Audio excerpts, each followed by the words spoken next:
Najee jogging and Hampton getting back into a running back by committee type of situation, according to reports, right? He's going to be sharing more carries than anybody thinks. That's where people are floating out there. Everybody's in panic mode again all of a sudden. If you don't know what I'm talking about, the report today from Greg Roman suggesting that they will rotate with another back in week 1, even if Najee's eye is not ready to go. We're going to address why this is not a concern, why he should be buying low off of the overreacting Oscars out there that just, they don't understand that the football game's different than it used to be back in the day. That Hampton's a pass catcher, that Hampton's rotating no matter what. I mean, the fact that anybody gets panicked by this stuff, and I got to talk about it, is beyond me.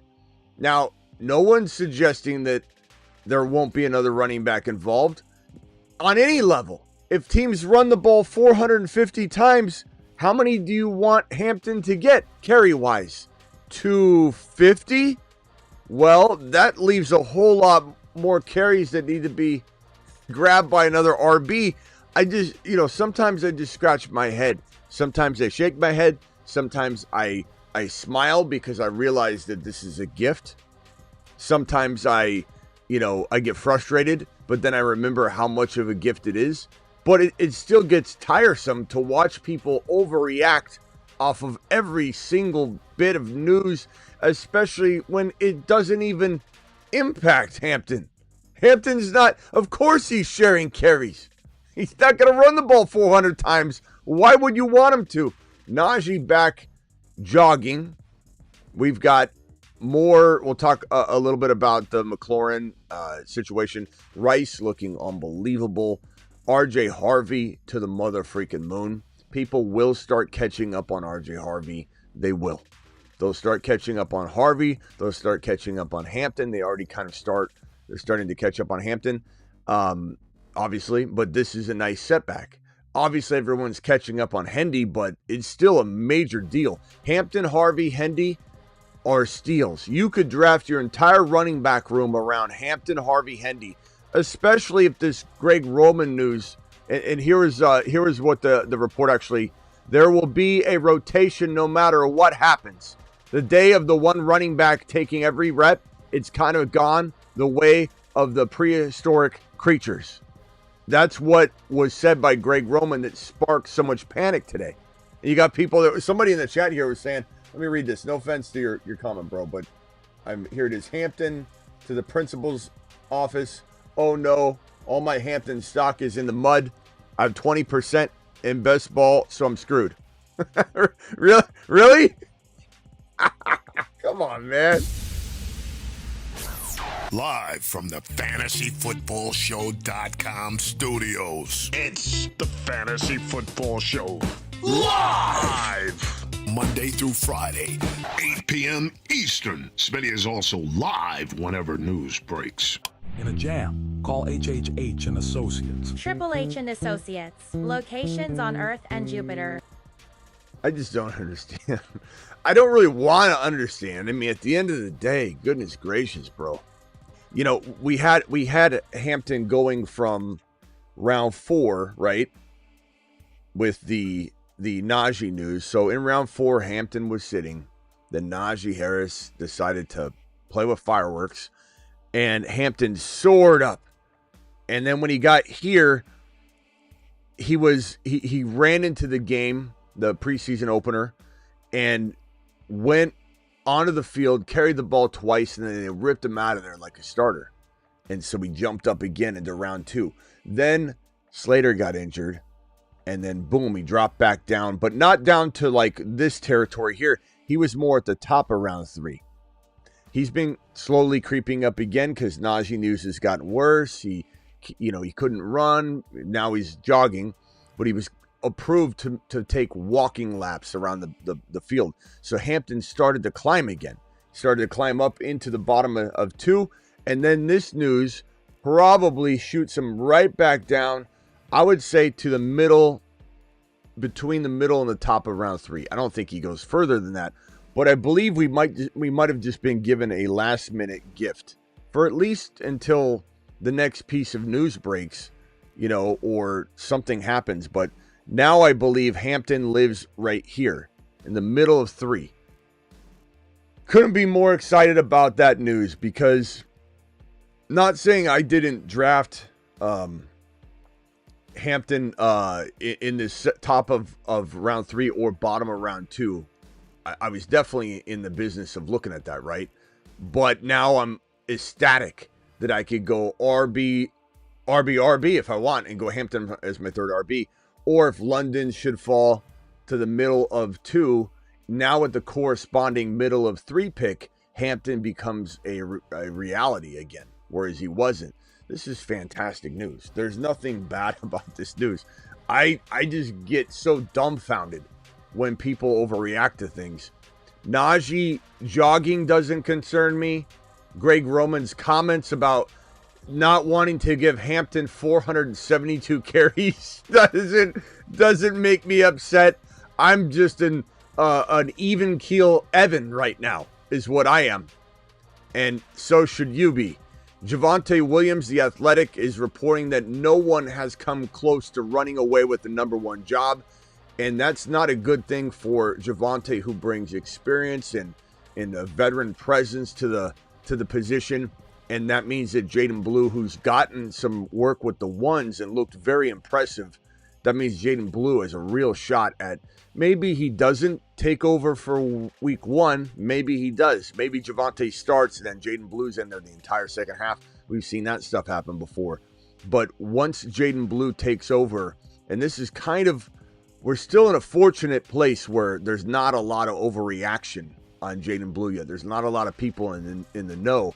But this is one of those setup situations where I think Blue does grab the job by week 4, week 3, week 2, week 5. So we'll have to play that as it comes. Blue banged up, yeah, but bro, we're sitting here at August 12th. I think we're good on small minor injuries. A lot of players have small little ankle injuries, and you don't want them losing valuable reps, but Blue is going to go to the moon. Blue is such a fantastic player, and his skill set is just out of this world. He is literally going to be, in my opinion, one of the league winners in the later rounds. You've got Bigsby, you've got Blue, you've got all these midseason monster marvels right here. Look at this group. It's such an amazing group. Ray Davis, you got James Cook news. I'll talk about that in a second, of why James Cook is still a big concern, a big injury risk. And this guy, Ray Davis, is a league winner in waiting.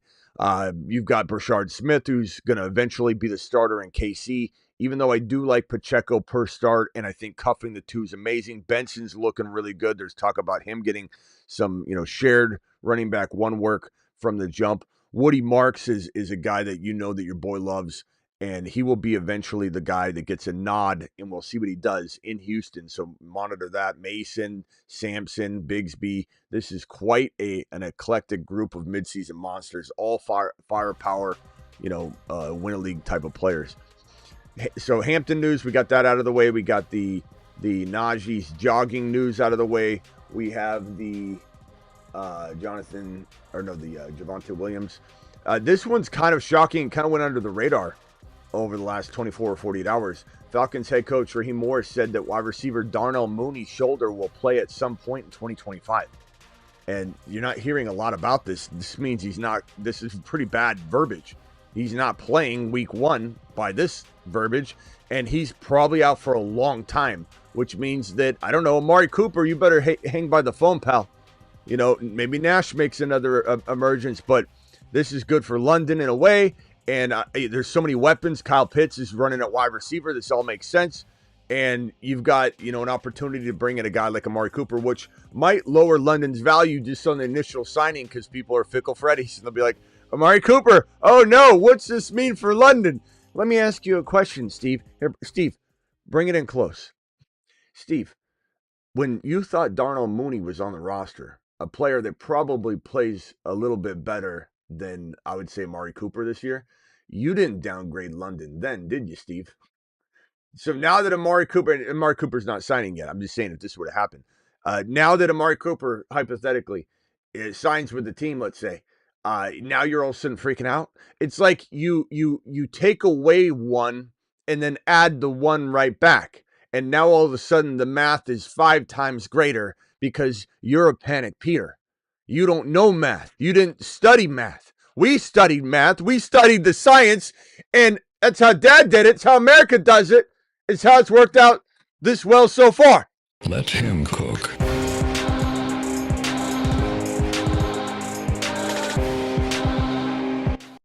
London's going to the moon. Whether Amari's there, Amari's not there, they bring in somebody else. London, it's inevitable because he took his penicillin and he went to the doctor in the offseason and he said, I need something, doc. Something ain't right. And he prescribed him a nice little box, a whole crate of penicillin. Mr. London, what seems to be the problem? I've been a little off. Can't seem to get things going, if you know what I mean. I think I have just the thing for you, Mr. London.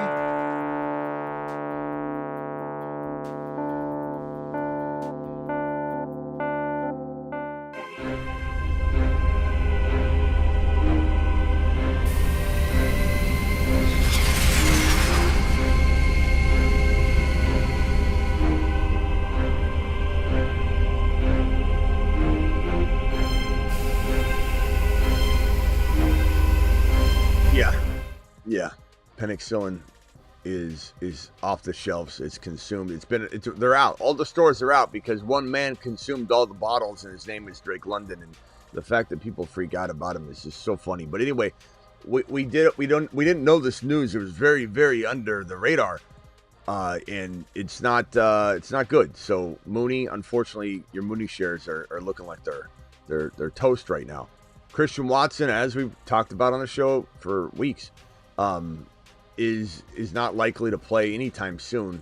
He's on the PUP list to start the season. The prediction is that he will be, and he's coming back from a pretty bad knee injury. So, and he's such an injury-prone player.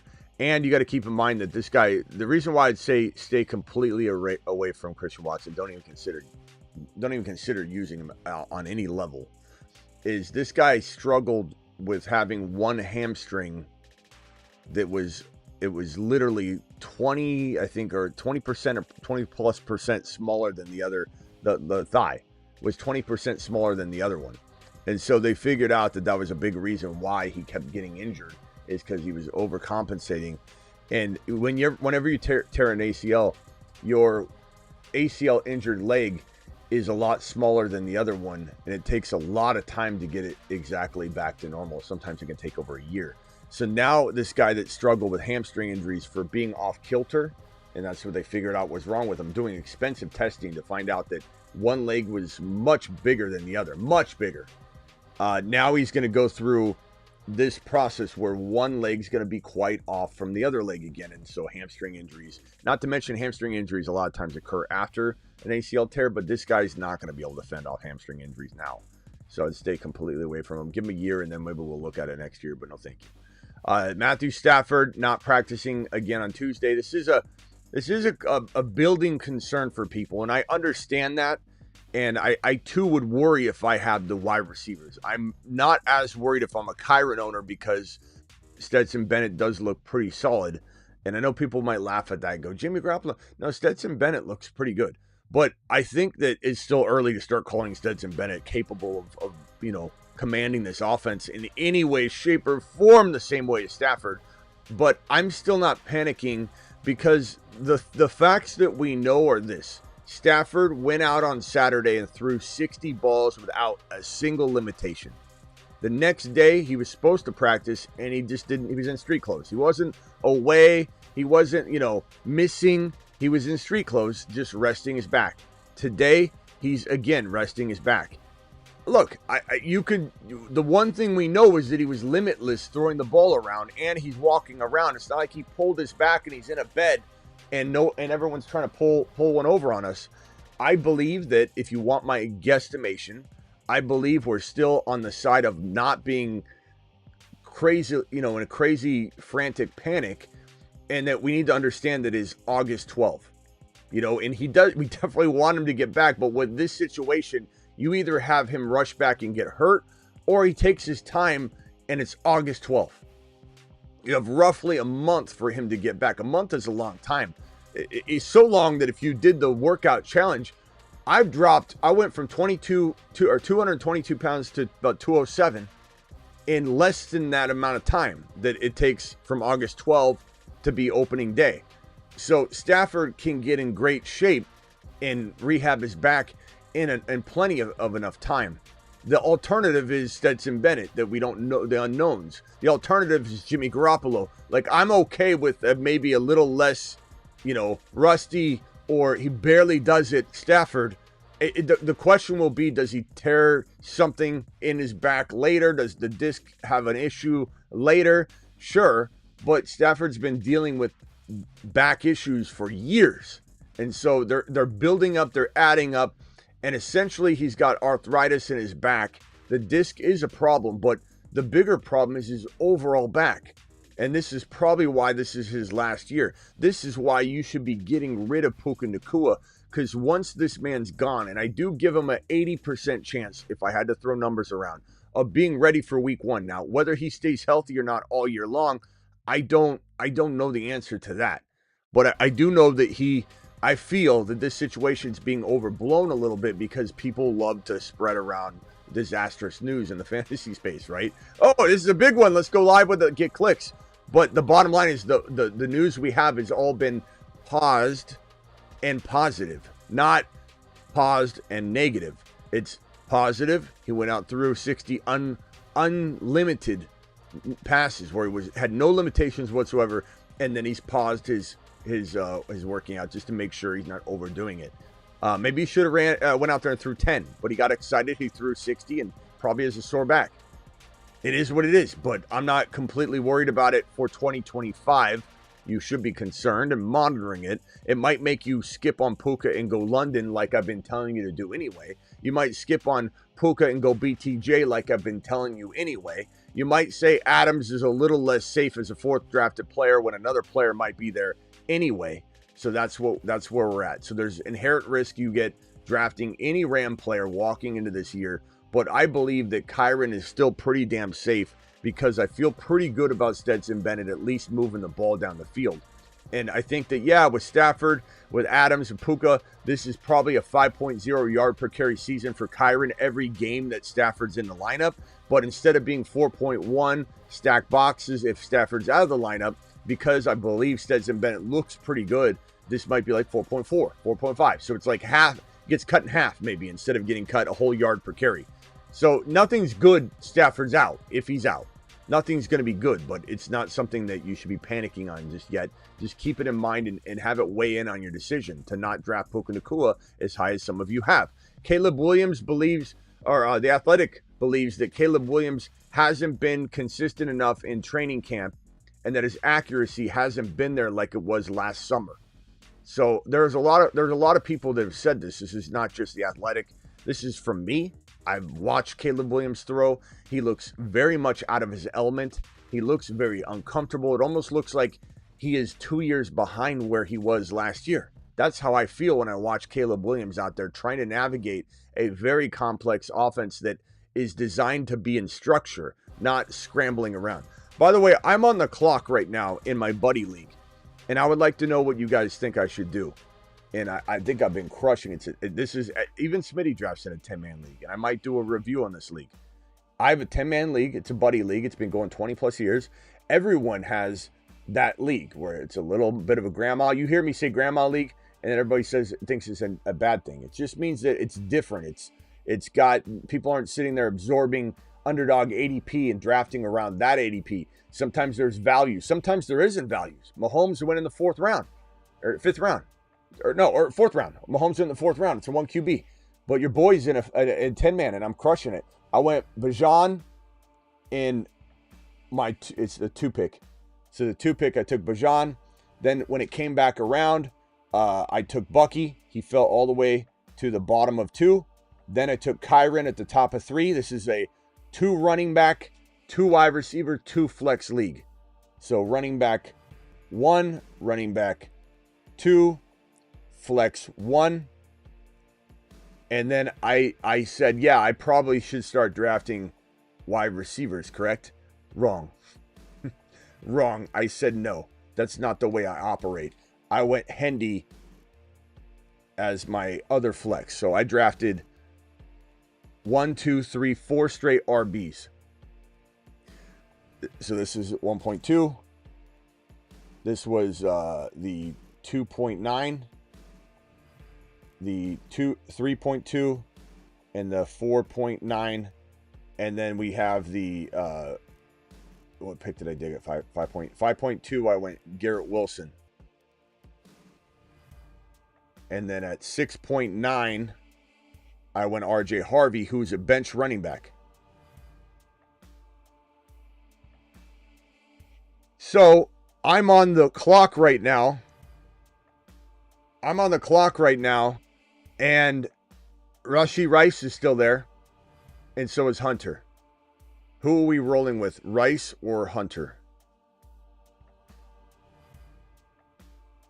I want to know what you guys think. Rice or Hunter? 10-man buddy league. Doing it live. What are we doing? Rice or Hunter? Hunter or Rice? We've got Hunter, get Hunter, league winner. Rice, Hunter, Rice, Hunter, Rice, Hunter. Wow, it was rotating there. It was like a song. Rice, Hunter. Well, there's a lot of Hunters up in this mug. Rice looks so good right now. As we sit, I'll have Hendy, Harvey, and Hunter. It's hard to pass on Rice, though. It is so hard. The fact that he's missing time does suck. I don't have Mahomes. Mahomes is grabbed in the... I don't have a quarterback yet. Mahomes is grabbed in the 4th round. Rice looks so good, though. He looks so good. Are we going Triple H?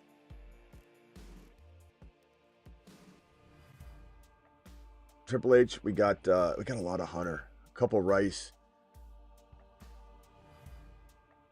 You guys are like me. We're all over the place. Lock up a Triple H. The thing is,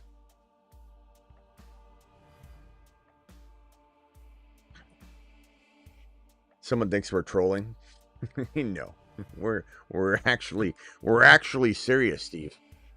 I don't know. The thing is, I've taken Rice like 7 times out of 10 in this spot on a best ball. So this is a non-best ball, you know.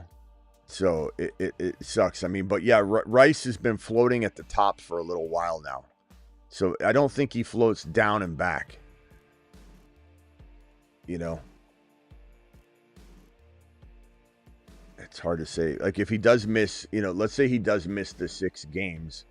That is quite a bit of time, and I don't have a second wide receiver yet. My first wide receiver is Garrett, which is fantastic, Garrett Wilson. I contemplated Garrett Wilson at the 3.2. And I'm like, I got to take Kyron here. So, let's go with the guy that's going to be playing. Travis Hunter it is. Team is as follows.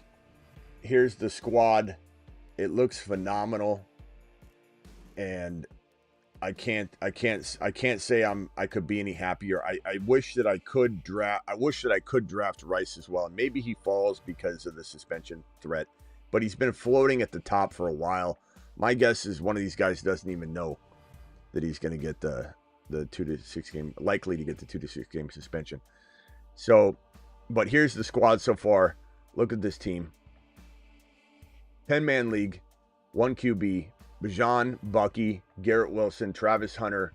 Tight end spot is still to be determined. Kyron Williams, Trevion Henderson, and then I'm sorry, RJ Harvey is not on the screen. I gotta put him on the screen. Hold on. That's not right. That's not right of me to leave him off.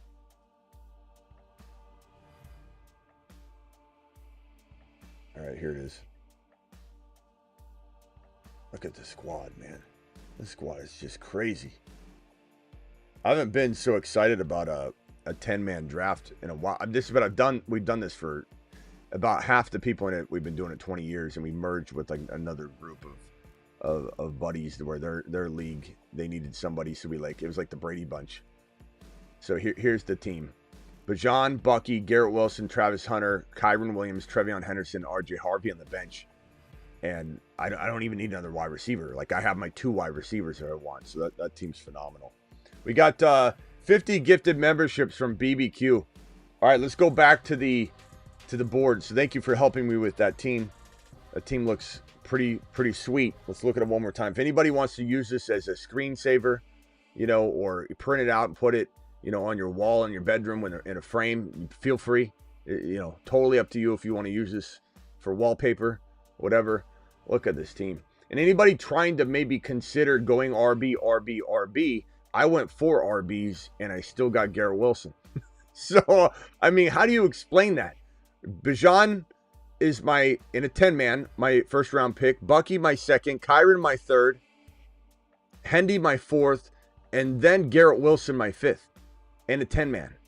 Travis Hunter's Travis Hunter was my seventh. Hunter's my seventh. This team is phenomenal. Looking really, really good. And I don't know about the projections on the defensive points because it says DB. I don't even know if they've got that option turned on where I think you got to manually turn on when you get to INTs, not IDP or anything. Guys, thank BBQ if you got a gifted membership. BBQ to the mother freaking moon. Let's get to the rest of this news. Kenneth Walker, undisclosed, is back at practice, so that's good. He's always struggling with something, and a lot of times it's oblique, and it's Malik Nabers. This is another big piece of news. Oh, and real quickly to finish on Caleb Williams' piece of news, I'm watching Caleb lost in Ben Johnson's structured system. Ben Johnson took the worst job he could have taken, in my opinion, because he has a quarterback that can't play in structure, and it requires that, and he's not catering to it. So what ends up happening, and I've said this, all offseason, he ends up struggling, Ben Johnson, with this particular setup. They either eventually pull the plug on Caleb, or they say, let's fix this another way.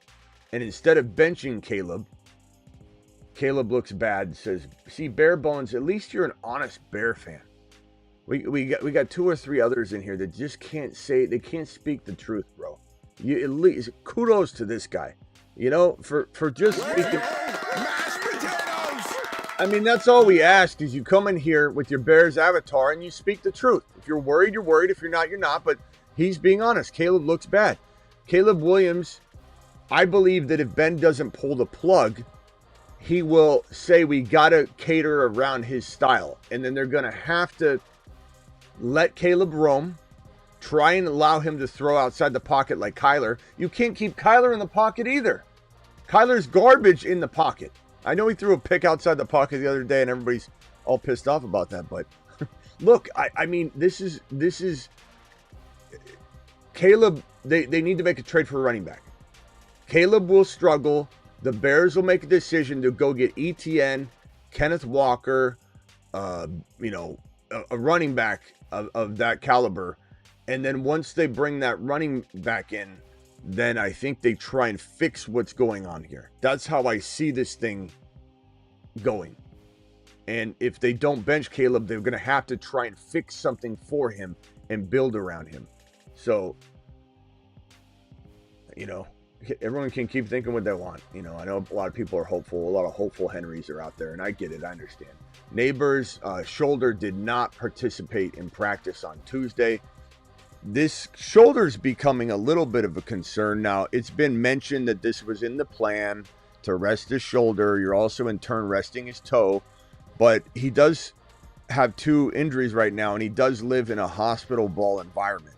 Russell Wilson may throw a nice moon ball in practice where no one's hitting Malik Nabers and leveling him as he's catching the ball in crowded space and everyone has to let him catch the ball. It's like, golfing with the president. You gotta let him win. This is the same thing. You're in practice and scrimmage.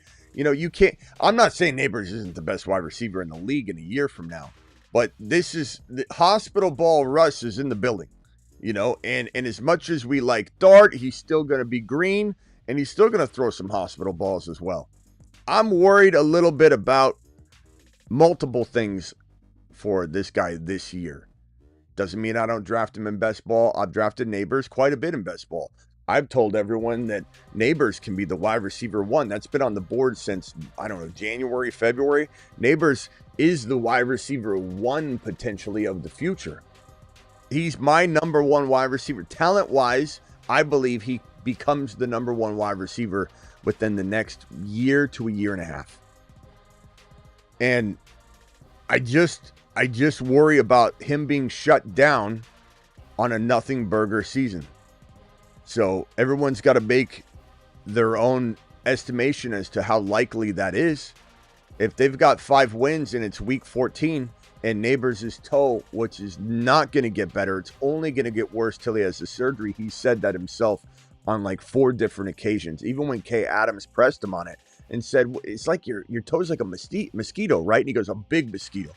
And then she's like, oh, okay, but you could squash it. He's like, not this mosquito. You can't squash this mosquito. It needs surgery. I'm on a management plan. I love our management plan. I'm using Russell Wilson's guy. And Russell Wilson's guy might even be imaginary.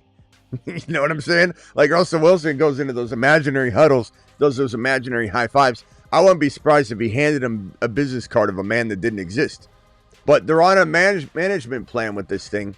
And it's just concerning. Now you got the shoulder injury and you got a hospital ball city going on over in New York. And even though we're excited about, we're excited about this situation. We really are. We're excited about Dart a little bit today. Who could not be excited about him, throwing a nice little, touchdown strike, and everyone's a little amped up that maybe there's hope that this quarterback situation has a future and it's not just a, rent a QB.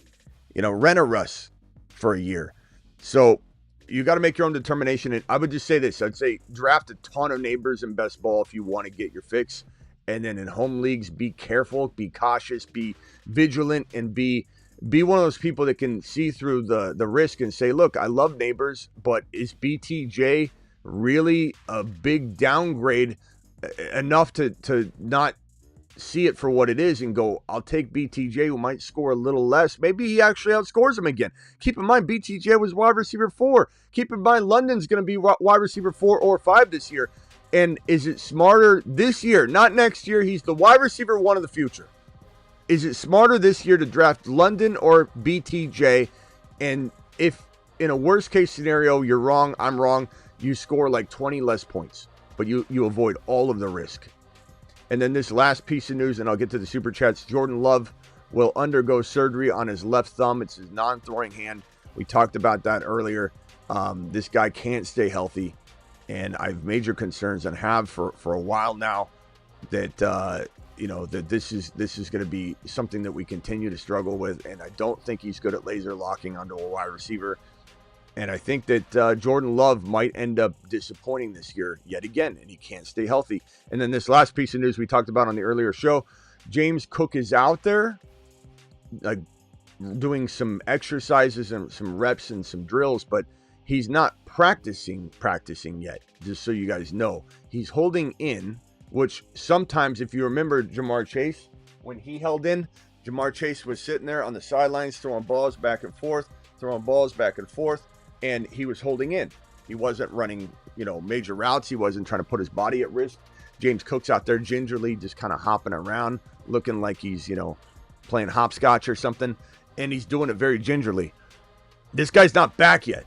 I mean, he might be back. We don't know. He might decide I'm back, and he's just going to walk into the, into the live action reps. But right now, you can even read this verbiage here where it says good conversations, have been had. McDermott said, mentioned before, the information, this last sentence, the information that we're getting is that he is moving towards practicing.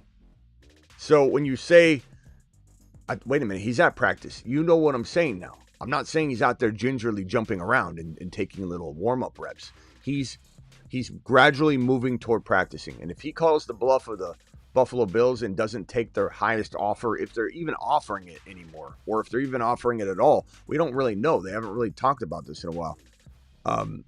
They don't care. They're going to hand the ball to our midseason monster, Ray Davis. They might do that anyway. Ray Davis to the freaking moon. That's all the news we have right now. Let me hit these super chats, then we'll open the phone lines. We got a $20 hauler from my boy Tucker. Tucker, are you there, Tucker? Tucker? Alert. Super chat alert. Tucker, appreciate you, my boy. Yeah, because no way Cook's going to have those touchdowns this year. I mean, the guy had 18 touchdowns. He's not having that. He's 2 touchdowns on the ground the year prior, 2 touchdowns on the ground the year prior, and then all of a sudden the guy's a 17, 18 touchdown guy. That's going to go away.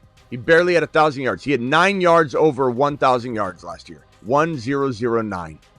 He went down in every category practically except for average. They just didn't feed him. They fed him touchdowns, but they didn't feed him the football. You take away his touchdowns, knife him in half, and he's not even a top 10 running back. Rate my 10-team league PPR QBs are Baker, Bo Nix. I like it. Gibbs, Bucky, Trey, Ramondre Bigsby, London, Garrett Wilson, Pickens, Igbuka, Waddle, Golden, streaming tight end. I have Strange, can pick up Arroyo, Goddard, Ertz. Okay. I would rather have Goddard probably. I'd probably rather have Ertz for safety and then Arroyo for upside. But Arroyo might not be ready for the big time. So you almost like monitor Arroyo. But Ertz is probably my favorite tight end there, I would say. Over Strange, yeah. Your team looks good. I mean, Gibbs, Bucky, Trey, that's phenomenal. London, Garrett Wilson, Pickens, and Igbuka. You can't even really get better unless you were to try and maybe move Waddle. Maybe move, let's say, Bigsby gains some value. You could do this later, to try and upgrade the tight end or quarterback spot. Not ripping on Baker and Nix. You could definitely survive with that. But am I trying to get Burrow? Sure. Am I trying to get Mahomes? Sure, I am. So, and am I trying to get Evan Ingram to go with Bo Nix, even though stacking is not necessarily a thing in redraft? It's fun.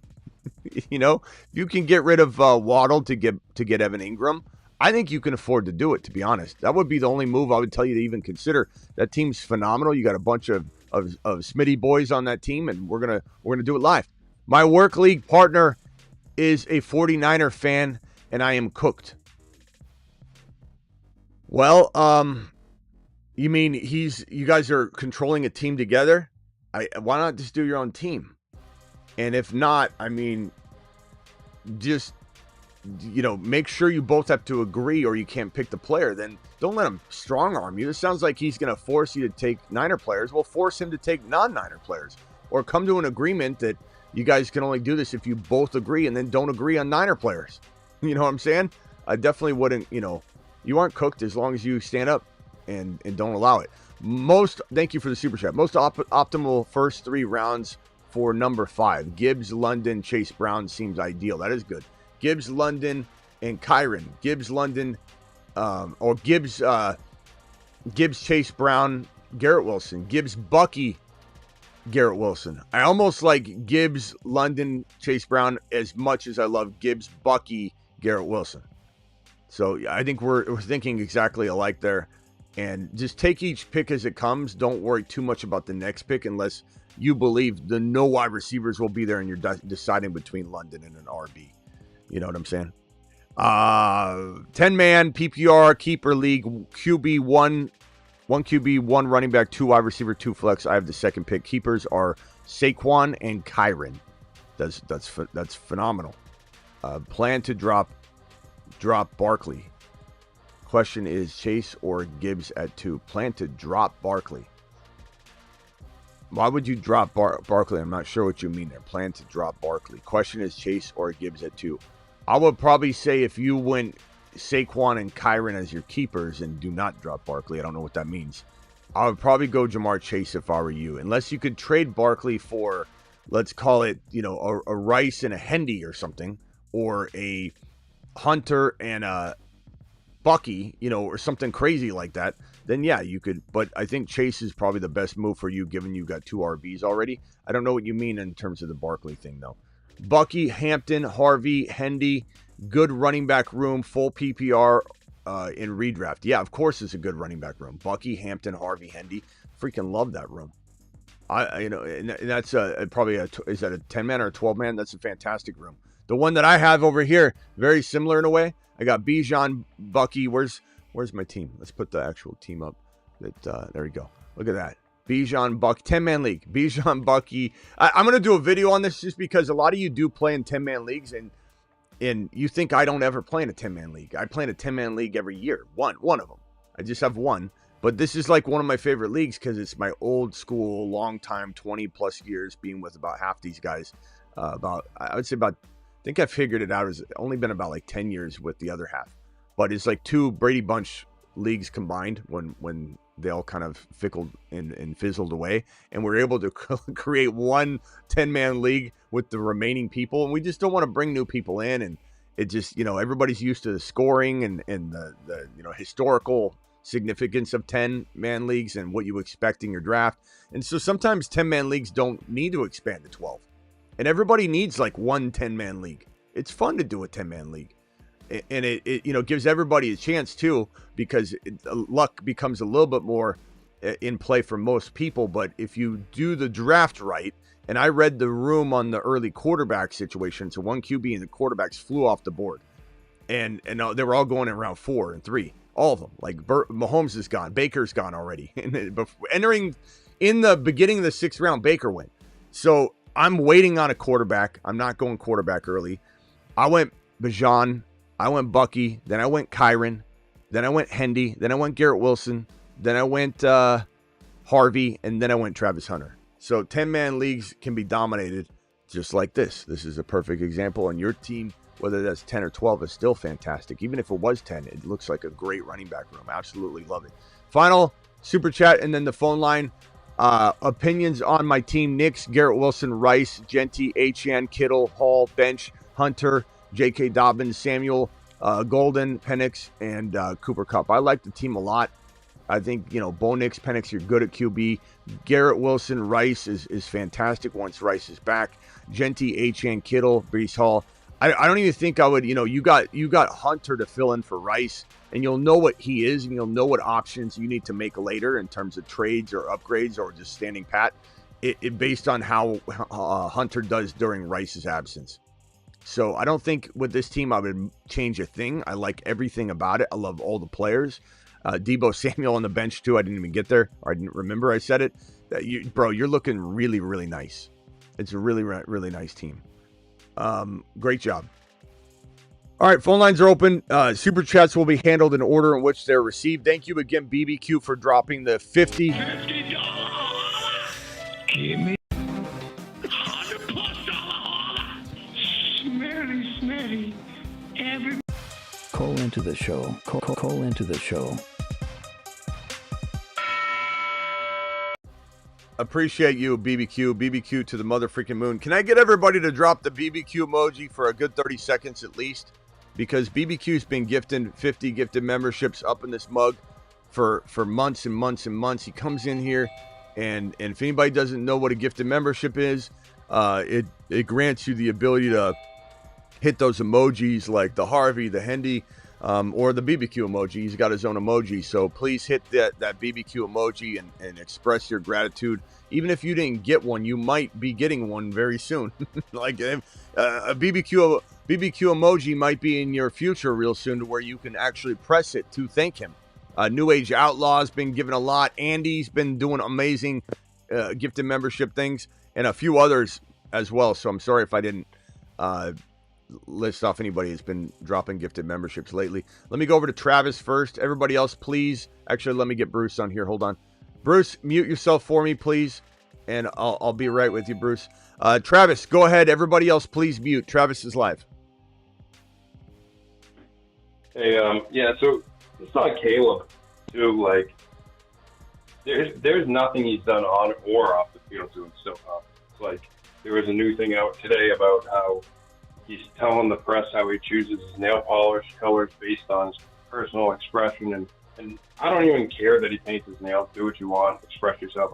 I don't give a crap, really. But, like, your mind is somewhere else. You're worrying about, oh, I got to choose this color to stand out, and so people notice. And it's like, it seems like everything in his mind is everywhere but the football.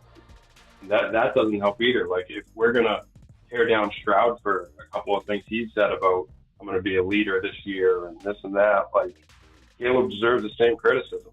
And on top of it, he's not doing it on the field. So I just don't see how, unless you own him or you're a Bears fan, how anybody could have any confidence in anything turning. Yeah, no, you either have a Bears like avatar or profile picture, or you don't and you're still a Bears fan, or you have him in Dynasty. Those are the only people that are high on Caleb. Or if you have, let's say, a Dunze, and you're just through, osmosis, you're trying to hope that this thing goes in the right direction.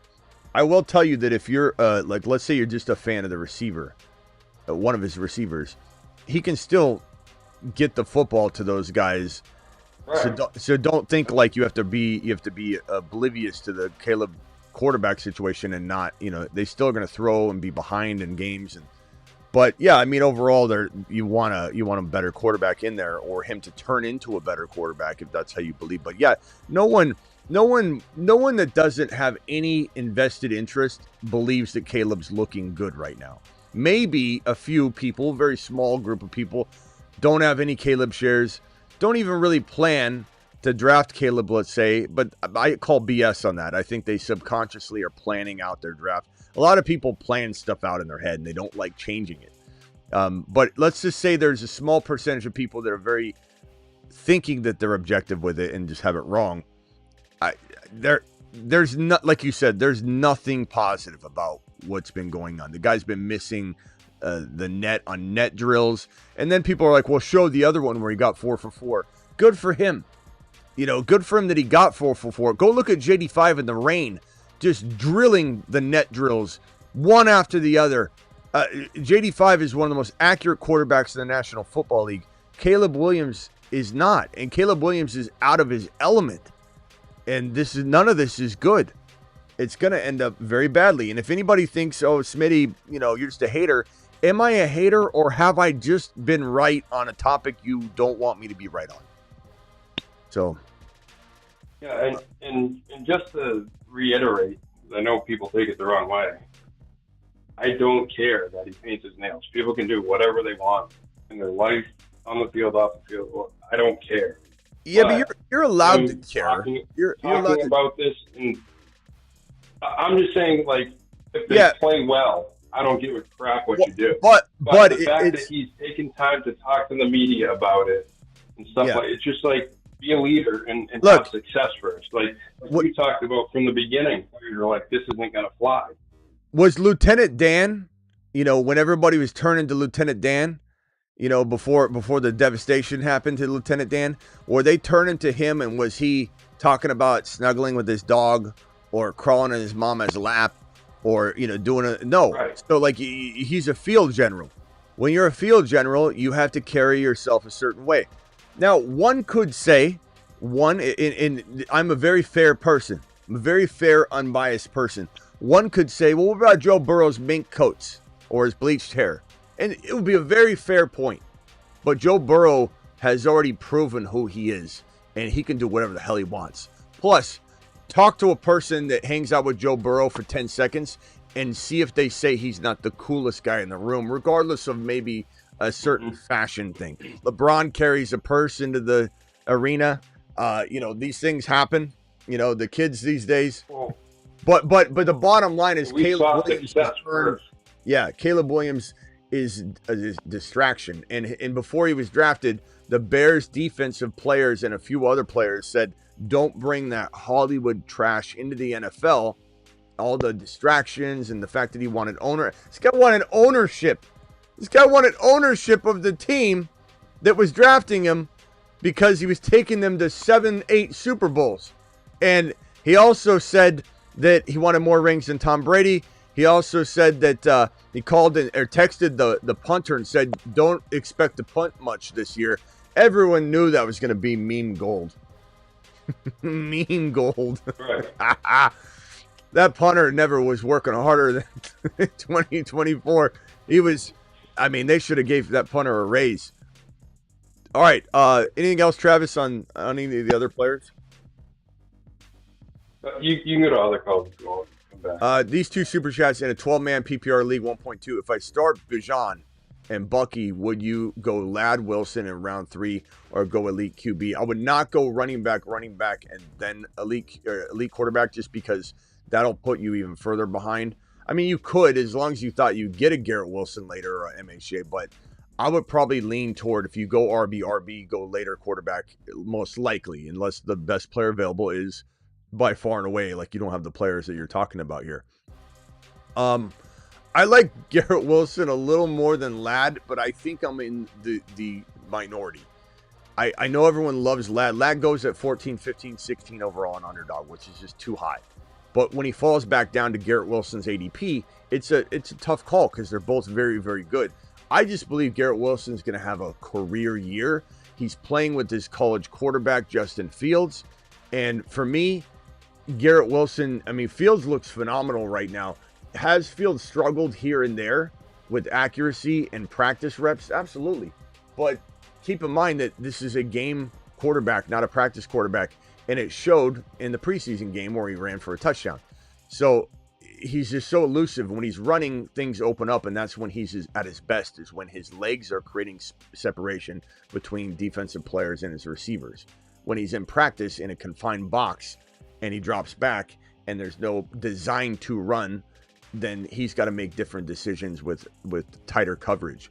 So just understand that this guy's a performer. He goes out on stage without practicing his lines, and he nails the play every time that he goes out. Whereas maybe he's not very good at practicing the play and reading the script with others in practice. Now, Lamar did the same thing for years. Now, Lamar's becoming a better practice player, and so will he.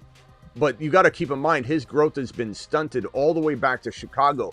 This is almost a second-year quarterback, if you will, in some ways. The way his development's been stunted. You got to look at him as still a player in progress. And if you remember last year when we put Fields on the board, right? I put it up on the bold prediction board. I said Fields would start week 1, and he did. But Fields, I said, he's broken. I told everyone he is broken. He's going to Pittsburgh, a broken quarterback. Can the Steelers repair him and put him back together? They didn't. He kind of put himself back together, went 4-2, built up the confidence, didn't fail, and then they pulled the rug out from under him, which probably created trust issues, but it didn't create confidence problems. But he still was never fixed.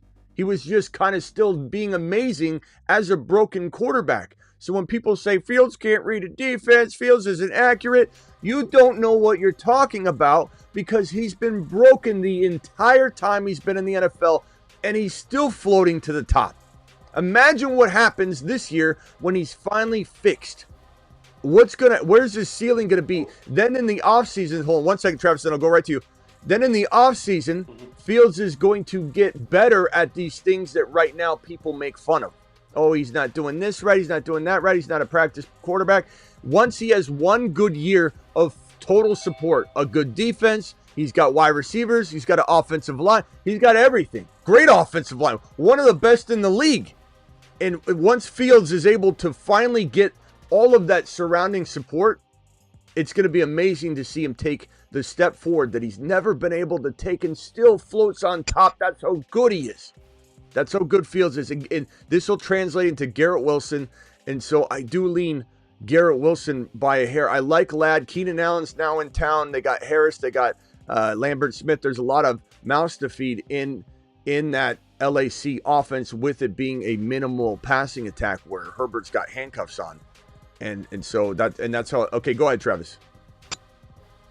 Another thing on Fields is that, he's on his third team now, and because he hasn't had much around him, and his throwing motion's been tinkered with here and there, and he's had to make some adjustments with his throwing.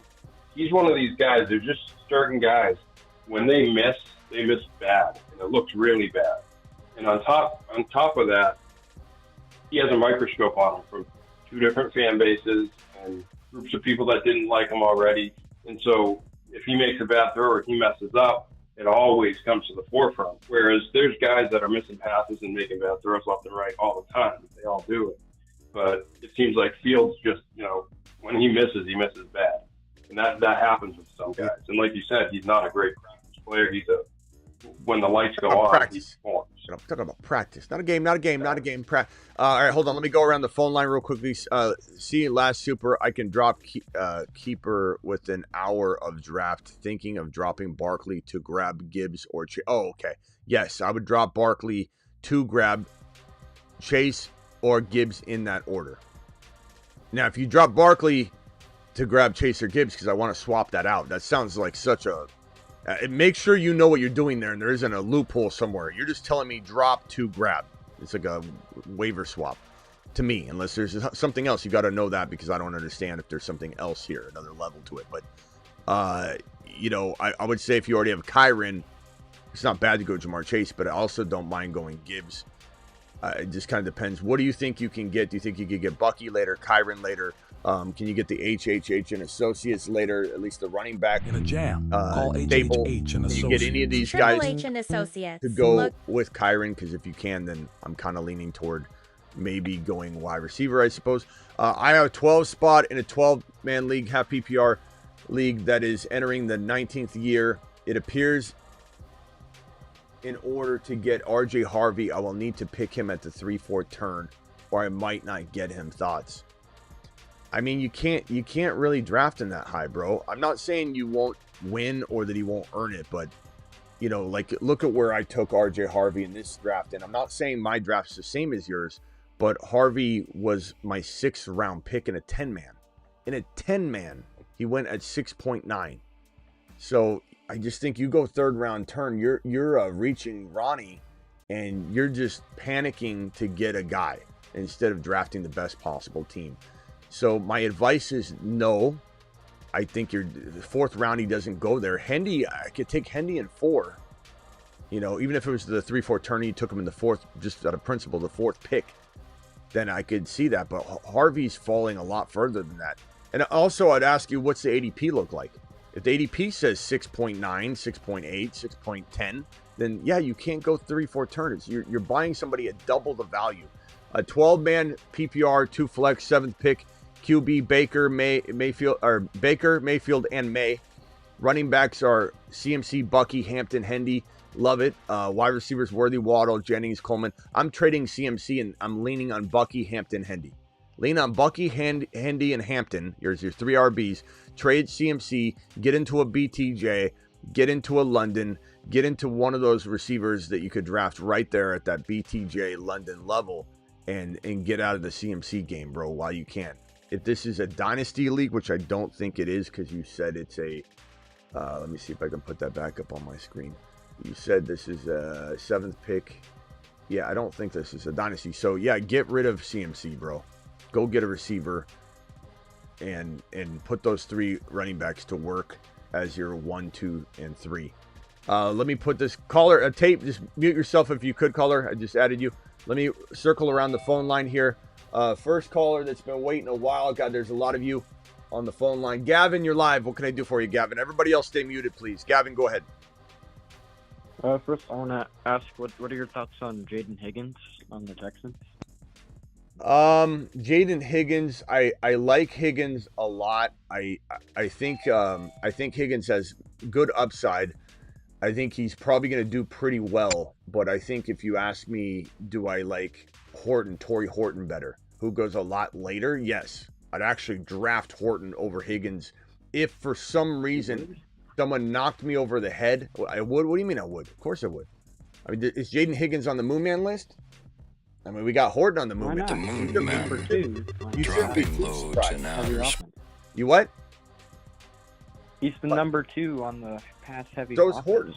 Horton. Pass heavy? I mean, we'll see. We'll see what the Houston Mixon's Texans... injured. Yeah? I think they'll pass a lot. Okay. But you shouldn't be surprised that Horton's a rising star in his own right as a number 2 wide receiver for his offense. And, Milroe is going to be in that lineup sooner or later if Darnold doesn't play well. But anyways, as I was saying, if for any reason he fell to Horton's ADP and I got knocked on the head and I woke up and they were both on the board and I had one more pick left, and I had to choose between Higgins and Horton, I'm still drafting Horton. Now, knowing that, though, understand that that's a trick question. Higgins goes way ahead of Horton, so you can draft both if you wanted to. But I'm just trying to give you an example of where I really see the value of Horton. Higgins is nice, bro, but I don't trust Stroud. I don't trust the Texans. I think the Texans are going to have a bad year. It sounds like you might be a Texans fan. I think the offensive line's in shambles. Stroud doesn't. Okay. Stroud is a person that concerns the hell out of me this year. And I think Nico benefits because if they're down and throwing, that'll be okay. You know, they'll figure it out. And that does benefit Higgins too if they're down and throwing. I get it, but I don't know. I'm just, Noel's there and we've seen Stroud not target Tank Dell over and over and over and over again. What makes you think Higgins is guaranteed to get, his share when Nico's consuming everything?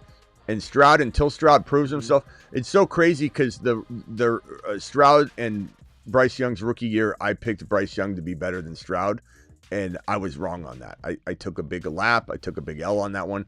That was one of the ones that, people say Smitty doesn't admit when he's wrong. I was wrong on that. But it's so nice to see Bryce Young looking better than Stroud now, I got to tell you, because if I had to pick right now, I'm picking Bryce Young over Stroud. So I was a little late on it, but I think I'm potentially going to be historically correct on it. But, Stroud's still got a chance to bounce back. But, bro, he doesn't have the running attack, although Marks I love a lot. Woody Marks gets in there, and he's a good pass catcher. So if they don't have as good of an offensive line, he's going to catch balls too. Woody Marks is the running back to own, not Nick Chubb. Nick Chubb ain't going to do anything. Mixon's not going to hold up. It's Woody Marks. And then I'm just worried about this passing attack. I think it's going to be kind of a rough sledding. And also, I'm kind of scared of Dobbins with Harvey. I feel like Dobbins is going to take a lot of work.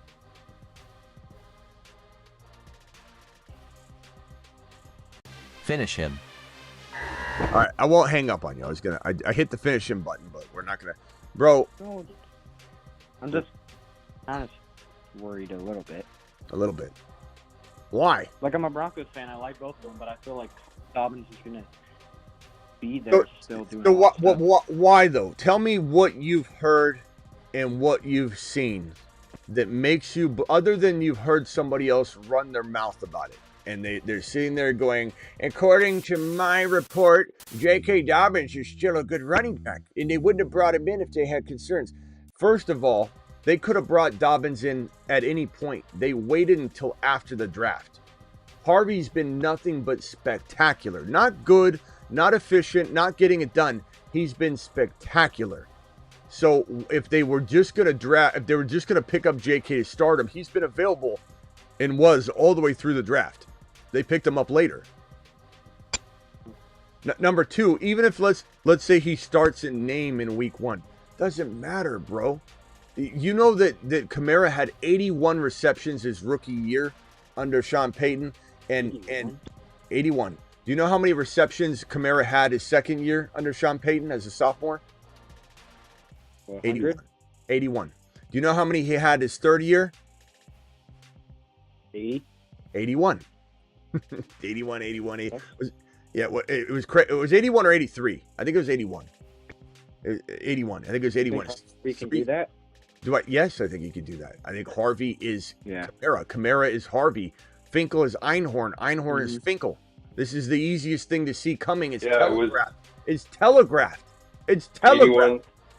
81, 81, like then that. 83. Yeah. I knew that. Top 10 running back. I knew the 83. Goal line carries. Dobbins could take some. Maybe. Why? He's the worst goal line back in the league. What are you talking about? Well, right, and by that logic, you'd have to be worried about Hendy. You'd have to be worried about Gibbs. You'd have to be worried about anyone at all that had a half-decent running back behind him. You're not worried about what? Monty's way better than Dobbins. What did you say? You're not worried about what? You're not worried about what? I'm not worried about Gibbs. Why? But Monty. I just feel like because Harvey's a rookie, I feel like Payton will maybe want to play. Okay, but you think more. Where do you get that think? Because he takes rookies and turns them into superstars. We have the evidence right in front of you.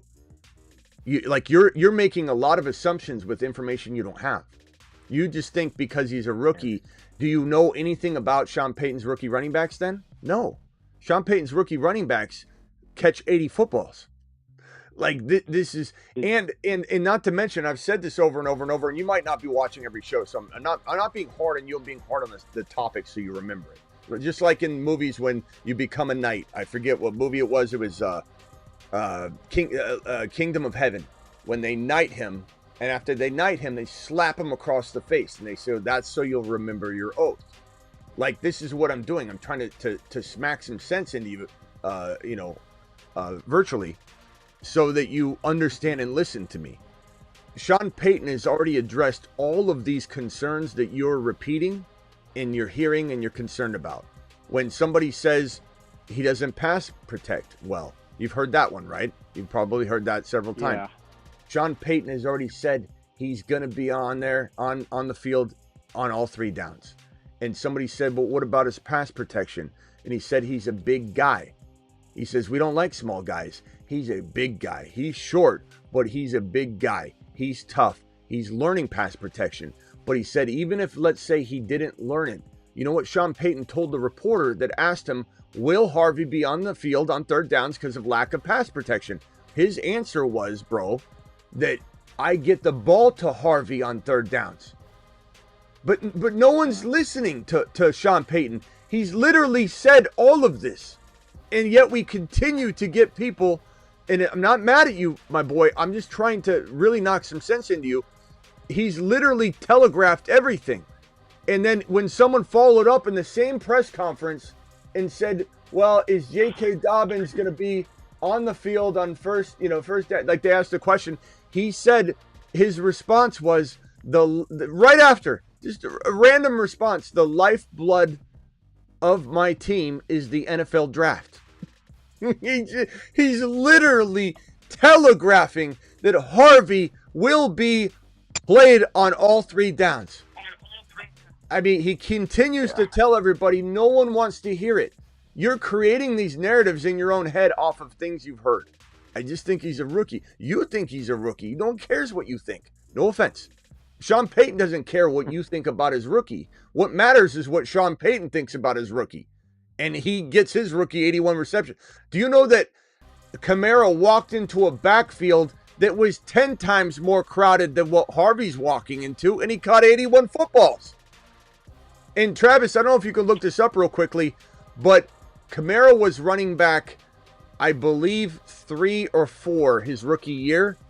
And I believe that Mark Ingram that year was still top 7 or 8.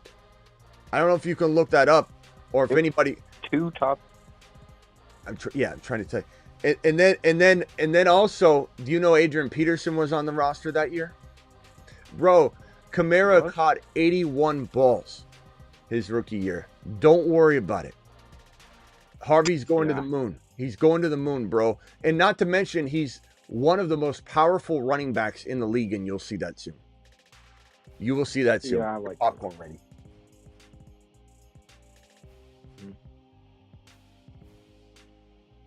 All right. Anything else, bro? No. Yeah, so this one thing I'm looking at real quick, I don't know the exact format, but it has Kamara as ranked 4 and Mark Ingram ranked 9. 9. Okay, sorry. I was wrong on the... So, 9 and 4. So, let's say JK's great. Yeah. He's not. Like, the other thing, too... Ingram had 1,100 with 12 touchdowns. Yeah, so just real quickly... 400 receiving yards. Yeah, it's amazing. People don't know this. People have no idea that Ingram and Kamara were both top 9 running backs. So, I said 7, sorry. Both top 9 is a long time ago. This is all coming off my noggin, so not all of it's 100%, but literally, number 9, number 4. I had the 4 right at least. 4 and 9. 2 top 9 running backs. And people are worried about J.K. Dobbins? This guy's catching 70 footballs. Harvey's going to be one of the best receiving backs in the league. His pass protection concerns are not concerns because he already told you. And bro, Sean Payton also said this about Harvey when someone had another question about his pass protection. He said that when on the field on third down, there's other design things that he can do.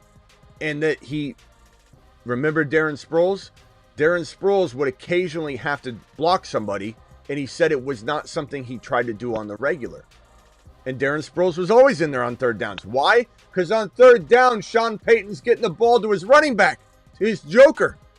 This is his joker. Also, I don't know if you know what a joker is, but Sean Payton coined the joker term in football to be his like oversaturated pass-catching gadget player. And he says, I always have two jokers. One's a tight end. They bring in Evan Ingram, who's the best slot receiving tight end in the league. He's a slot wide receiver. Evan Ingram's not a tight end. He's a slot wide receiver. They bring him in to be the joker. That's what he does. Sean Payton's like, okay, who's my joker here? And then he says, I have a running back joker. And he said the early candidate for it is RJ Harvey. He's told everyone this. And then the words out of his mouth said that McLaughlin's been going to joker school for 2 years and has yet to get his stripes. And then everyone's like running with it. He mentioned McLaughlin's name. It's like, bro, you aren't paying attention. You aren't listening to what Sean Payton's telling you.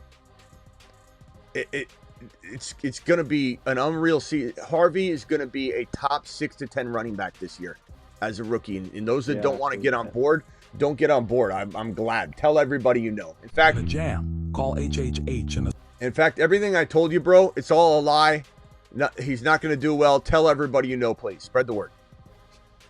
That's what everybody I know thinks that. Good. They hate Harvey. Good. Like, I traded Odinze for them, and everybody's saying it's a bad trade. Well, they're making you, I can hear it in your voice, they're making you second guess it. But now you know. All right, my boy, I got to go. Appreciate you. Bye. Gavin to the moon. All right, let me go over to Tate. Tate, you're live. Hey, Smitty, I was wondering what I should do with Nabers. Do you think I should trade him away for a different type of receiver, or do you think I should keep him with the shoulder nose? I redraft? Yeah, redraft 10-man. I mean, you'd have to get something special, bro. You can't just like sell out and go. Like, even now going and getting BTJ, you need to get more because Nabers has more value. And you have the flexibility to ask for more. So I'm looking for creative Travis Hunter for his player. I'm looking for creative Harvey. Get Harvey on board. Like, who does he have to try and make this a good 2-for-2? Per start, Nabers is going to be a top 3 wide receiver. So you could roll the dice a little bit and then look to trade him double-digit weeks. But there is a strong, strong possibility. And anybody that disagrees, unfortunately, they just don't want to accept the reality of the situation is that there's at least a strong chance that the Giants suck. Or even if they don't suck and they win games, they have no shot at a playoff berth.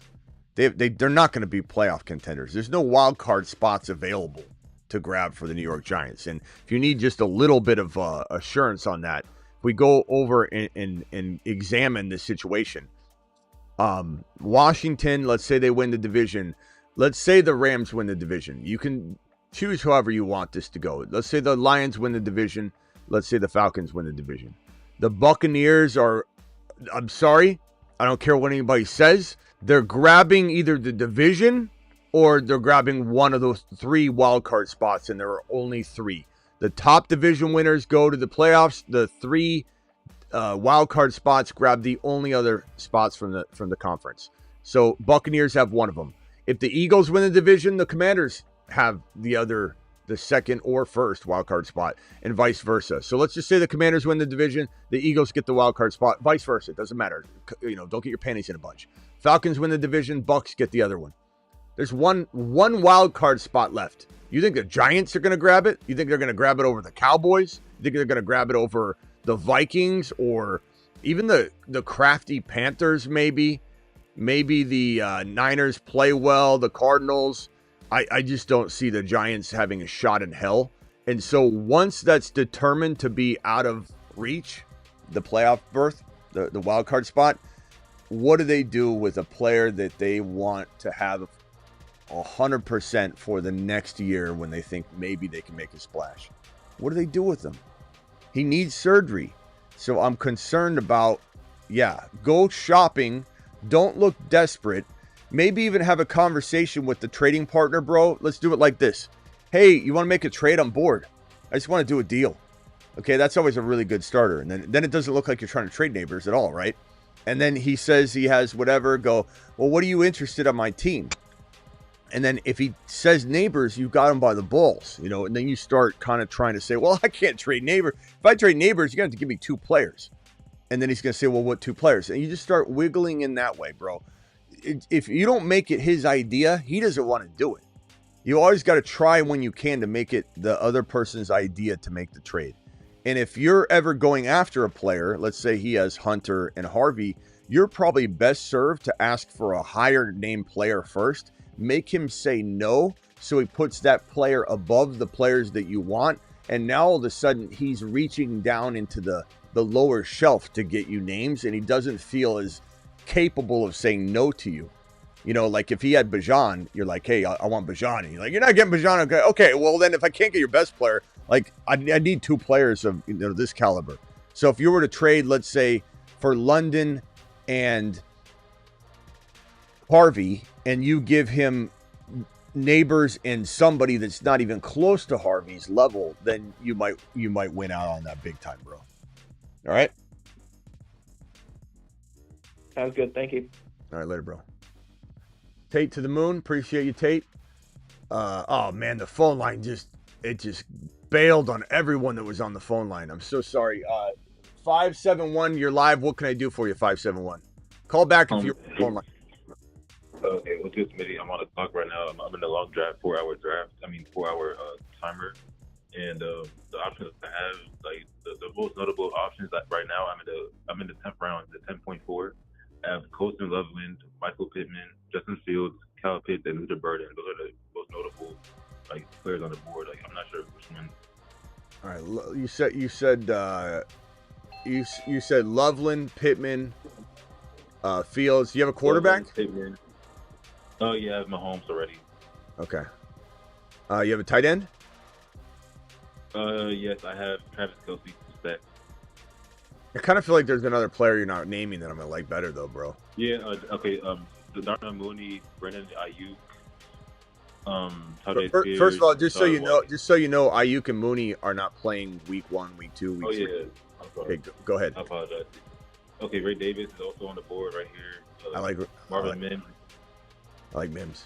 Yeah, hold on one second. Let me merge William in here. Hold on. William, just mute yourself real quickly, my man. Appreciate you.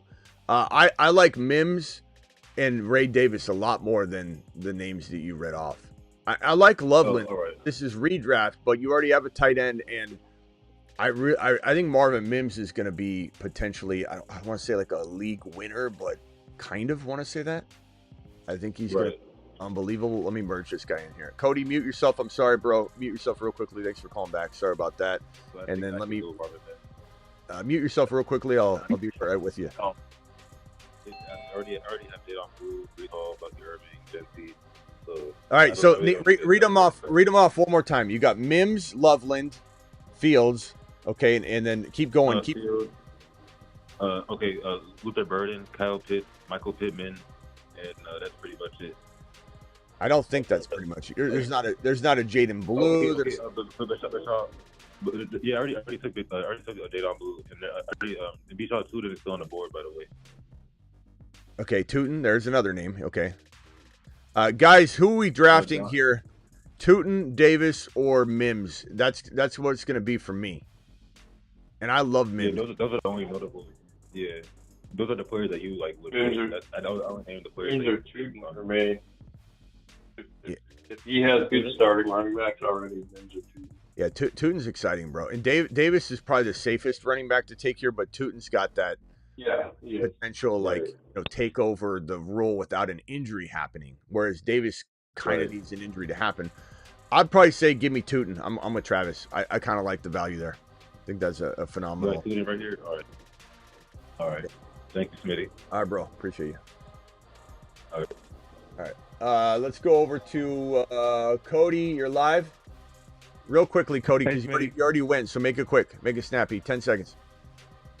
All right. 12-man PPR. I'm in the 5 spot. And based on the discussion with the guys, and I know their fandom, I'm sure Jamar, Bijan, JJ, and CD that's pretty much. Hold on 1 second, Bruce. And so the rest of the names, based on today's show, I'm not excited about Malik. I don't want CMC. I'm not excited about Puka this year. So how far back and what name should I be looking out for at the 5 spot? Okay, so Lamb, Bijan, Gibbs, and Chase will be gone, you think? I think so, yeah. Jamar and Bijan for sure. They pretty much said it, the 1 and 2. And then there's a Cowboys fan, and I think Gibbs is going to be the next one gone. So now, you never know. If any of those guys are available, I'm smashing those picks. But that's what I think is going to happen. Yeah, I mean, look, I'll be honest with you. Genty, I'm still drafting with a smile. You know, I don't have Genty falling off my board at all. The only thing I'll say is that I still love Achane so much that you're not crazy to think Achane at the five pick, but it definitely is early. Can you trade down? No one really trades in the league. This is just a redraft. I mean, JJ is probably, you know, a little bit safer than Nabers to me, because I think he might not be, you know, sat later in the year like Nabers could be. So JJ's a little bit safer.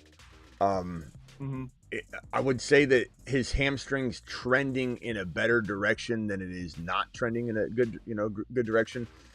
So you're not crazy to go JJ, but there's definitely risk involved there.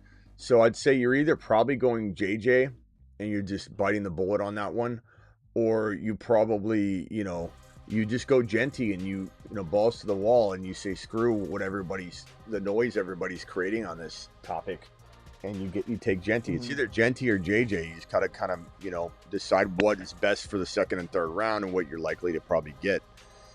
But, you know, it's tough. I mean, passing on JJ is tough and taking JJ is tough. It's not an easy decision to make given the hamstring. But I can't really make that for you. You got to kind of say what's best for the likelihood of these players falling around 2 and what the board will look like. Chat, vote on this, JJ or Genty. I think most people say JJ because there are a lot of scared Genty people right now, and it's wild to me. If Genty would have had a 40-yard run, and I know that's part of the problem. You think he won't, but if you're a doubter, but we'd be talking about a whole different. It's just crazy, man. It's crazy. I'm a Vikings fan, and I'll take Genty. I personally like Genty, but as you were discussing with the Giants topic, the Raiders, we don't know how good they're going to be overall. So maybe Geno Smith comes out and lights it up, but are they going to be vying for a playoff spot as well? Well, but they're not going to sit Genty for no reason. It won't matter for Genty. They're not. Yeah, they're not going to sit him. Like, Nabers has a toe that requires surgery, bro. You're looking at this the wrong way. You're thinking just because the team is losing, they're going to sit a player. They're not doing that. Nabers has to have surgery. Like, he's waiting. Nabers is on the schedule with the doctors to have surgery with a TBA. So it's not. There's not the same thing at all.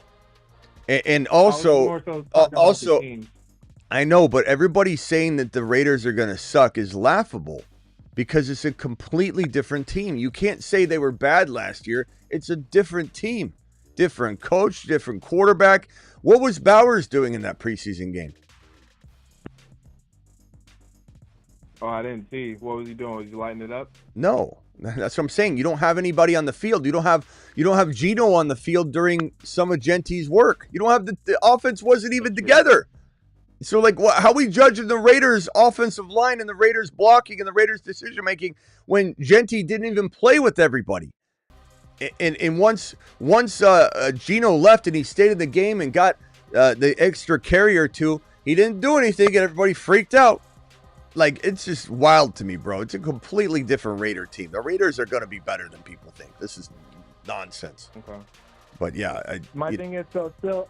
These players are going to be available, but it's just more so having the confidence. So I was just wondering if you got the confidence in Genty, I'm definitely down to look at that. Hopefully, there's the risk that in the offense for the Raiders is probably the same risk level of the hamstring injury, if you will.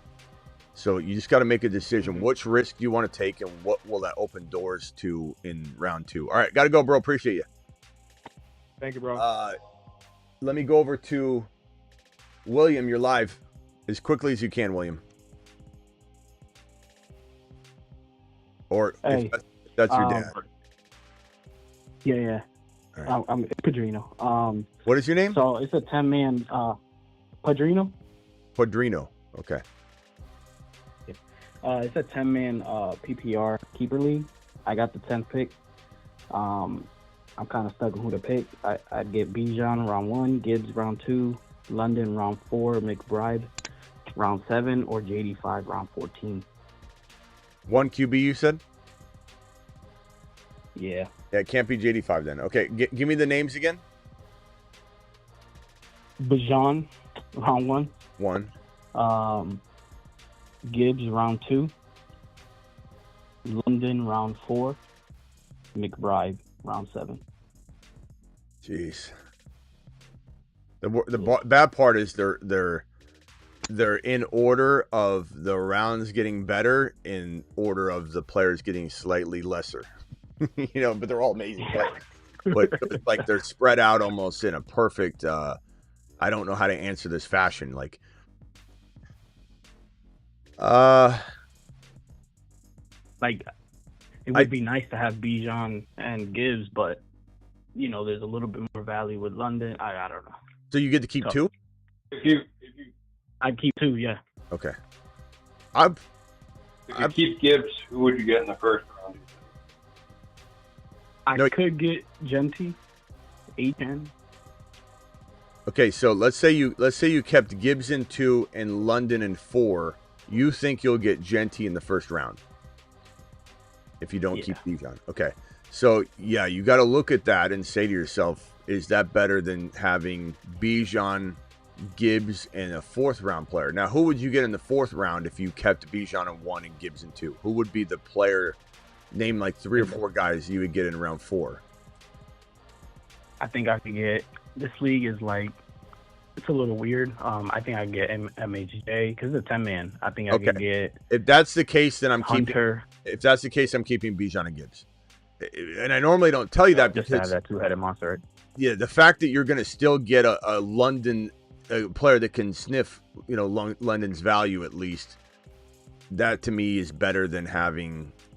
Well, London Gibbs Genty's pretty damn good. Chat, vote on it. Genty, London Gibbs, or Bijan Gibbs MHJ. Vote on those 2 teams, even though it might be a different team they draft. But what do you like better? I think the decision to make, since it's a 10 team, the 10 teams having those elite players matter even more. I agree. Yeah. As long as he can get a strong enough wide receiver room, go with Bijan and Gibbs. If you don't think a good enough wide receiver is going to come back, go with You're going to have London. so much talent available in the 10. Yeah. Yeah. It's a grandma league, and it's on ESPN. I feel like I could get, especially like HHH, like some of those young guys. Yeah. I can get them. Yeah. All right. Easy call. The 2 running backs. And that isn't always the case for some people's questions, by the way. It's just everybody's situation is different. All right, bro. Appreciate you. We'll see you later. Easy question. A $20 hauler from our boy, Eddie. Eddie coming in strong. Eddie, thank you. Super chat alert. Eddie, my boy, appreciate you. So, Eddie, you still here? Let me attack this then back to the phone line. 12.5 leaning, keeping 9th round Achane over 10th round JD5. If it's a 1 QB, you cannot keep JD5 over Achane because it's just the values aren't the same. QBs go very early, doesn't matter. QBs went very early in the draft that I'm just drafting, but I said I'm not going to draft a quarterback. I'll go get, Kyler, Penix, Dak Prescott, whatever. I'm going to be fine. So I let everybody punt the other value. So you just got to read the board, read the room, read the people. And JD, just because quarterbacks go early, JD5 is not worth keeping over Achane. Even if Achane was round 5, I would keep Achane in round 5 over JD5 round 10. It's very simple. Less of a super flex. But John, Gibbs, BTJ, Bucky, Ladd, Lamar all being kept. QBs go very early, and I don't want to reach first-round targets in order. Lamb, Genty, JJ, Amon-Ra. I'm going to go Lamb, Genty, JJ, Amon-Ra, or Amon-Ra, JJ, but probably that order. I'd go BTJ maybe as well, and London's in the mix too for me at that JJ range. I really love London this year. So I would say, yeah, you'll be good with one of those players added to your Achane. So 100% Achane. There's just not even a debate on this one, because even if quarterbacks go early, bro, you're getting Knicks or Mahomes, or you have a shot to get them. There's no reason you should keep the quarterback value. Like JD5 goes normally 3 or 4, and let's say he goes early in your league 2, whatever. That just bumps everybody down. I would not conform to the early quarterback drafting if they do go in 2 or 3, just like I didn't do it with this team. I will not conform to that. You're punting an opportunity to dominate the non-QB position in a way that you make up more of the discrepancy when you grab your quarterback than they do when they finally grab their non-quarterbacks. You will clean up on that. So one reason to go late quarterback is when people are freaking out and they're not drafting quarterback appropriately in relation to where values are in today's fantasy football. Honestly, the quarterbacks do deserve to go that high, but they don't go that high, and you just take advantage of it. All right, some of them deserve to go that high. Shay, appreciate you. 704. What can I do for you? Hey, what's up, Smitty? It's Shane again. How are you? Good. What can I do for you? Yeah, just two quick things. So I got that draft coming up, and we talked about this. Appreciate you, Eddie. 12-team full PPR, 3 wide receiver league. First quick question I have, and I think it'll be fine, but it is 3 wide receiver and QB tend to fly off early. In 3 wide receivers league, are you okay with having running back in the flex, or do you tend to? Some people have a philosophy where they like, starting 4 wide receivers. Just curious what you think there. Why would I choose that based on a position? You know what I mean? Like, I mean, this goes against everything. I'm best player available play. Like, I'm not. I just think when someone's gonna actually like plan to have a position, that's just crazy. Your flex, running backs tend to be better flex players in general, but I am not drafting somebody because they're a running back for that reason. But you always have to. Eddie, let me know if you're still out there. Appreciate you, man. Doesn't matter, bro. Look what I just did here. And I'm not saying I wouldn't have gone like Hunter and another receiver, but I wanted to get these RBs here because these RBs, I want these players. I don't necessarily want the RBs, I want the players. So, but traditionally, I would say if you want me to answer that question, though, there's a way to answer it. I would say that receivers require the quarterback to deliver the football to them. Running backs will be handed the ball. And so there's almost a guaranteed amount of production you can get. So like running back, you tend to lean as a better flex option, but I wouldn't say that I'm drafting running back. I'm drafting players. They just tend to be, better options at the flex spot, running backs. Okay. And last thing, so on that line, I've been doing mocks and I kind of have a good grasp on the league, as I've said in the past. At the 107, probably going Genty. I think he'll be there. Really, watching your show, really on Hendy and Harvey, I'm pretty confident I can get them at the 4 or 5. So that'll be my RB2 and flex. Just navigating, I guess, just trying to get through scenarios, I guess rounds 3 and 4. Obviously, that'll leave me with those, just filling out those wide receiver positions. There you go again. There's a chance. Wait, but again, I'm not saying that you don't want to plan. I know you're like, I gotta grab, but you gotta make sure you're not forcing. Like, that's what I was gonna ask you, because if I'm gonna go, Genty round 1, again, things can change, but I'm pretty confident, and I'm really just watching. Okay, let's pretend you're going Harvey. I know I can get him. Okay, Let's pretend you got that. So your third and fourth round, you're looking for wide receivers. Love Rashee Rice. Love Travis Hunter. I love Travis Hunter in 5 or 6 or 7. I got him in 7 in the 10-man just now. So I'm taking advantage of that. I'm counting ADP spots. I'm saying boom, boom, boom, boom, boom. Okay, he's 4 picks overdue. By the time I get to my pick, there's no way he's landing. I gotta reach for him here, or I gotta plan for a different player. But I'm sitting here in round 7, looking at the board, and Worthy's there, Pickens is there, Rice is there, Ridley's there. These are all really good players. I would take Rice, Debo. Like if I could get Hunter, Rice, Debo, and Igbuka as my wide receiver room, I would take that all day long. I'm not worried about that at all. If that afforded me to go, heavy running backs, if the running backs were the best players on the board, I'm not scared of that room. Igbuka is your secret weapon, wide receiver 3. Could even be your quiet wide receiver 2. That's how good Igbuka He's my round.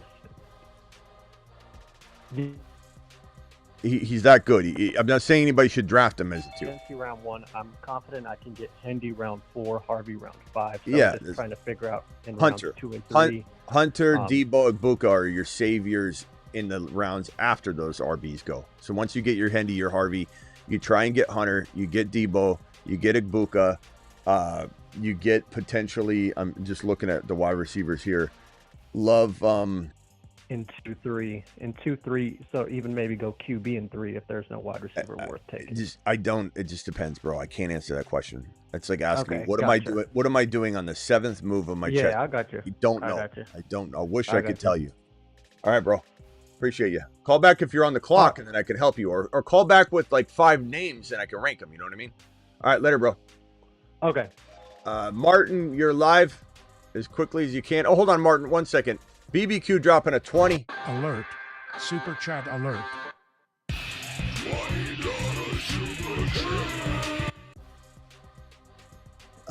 Someone says Smitty on ESPN panel. I wouldn't go. I would go on ESPN as a segment, but I would never want to go to ESPN. But if ESPN's like, hey, we'll pay you X number per week to just come on during an hour, and everything else stays the same for me, that's promotion for this channel, so I would do that. But yeah, some people are like, Smitty, someday you'll be on ESPN. I don't want to be on ESPN. This is what I do. I'm building something I believe will be better than being on ESPN. It already is. This is better than having a job on ESPN. Any update from Swift, Kelsey, and Associates on Rice? No word yet on whether Taylor Swift is able to nudge this down to a 1 or 2 game. We're still awaiting word. Auction League 1 QB trying to decide if I should keep Nabers at 37, Rice at 25, already keeping BTJ at 14, Puka at 21. Also have JD5 available at 14, T. Higgins at 24. T. Higgins is too much at 24. Nabers is still, look, 37 is not bad, and that accounts for some of the risk probably. Rice at $25. I mean, if there's keeper value like the next year, then you almost could bite the bullet. And honestly, Nabers, Rice, BTJ, Puka, I mean, you don't have running backs though. Maybe it affords you to make a trade, but those are all good values. I like it. Maybe you're throwing Rice back and you're trying to get him cheaper because of the suspension.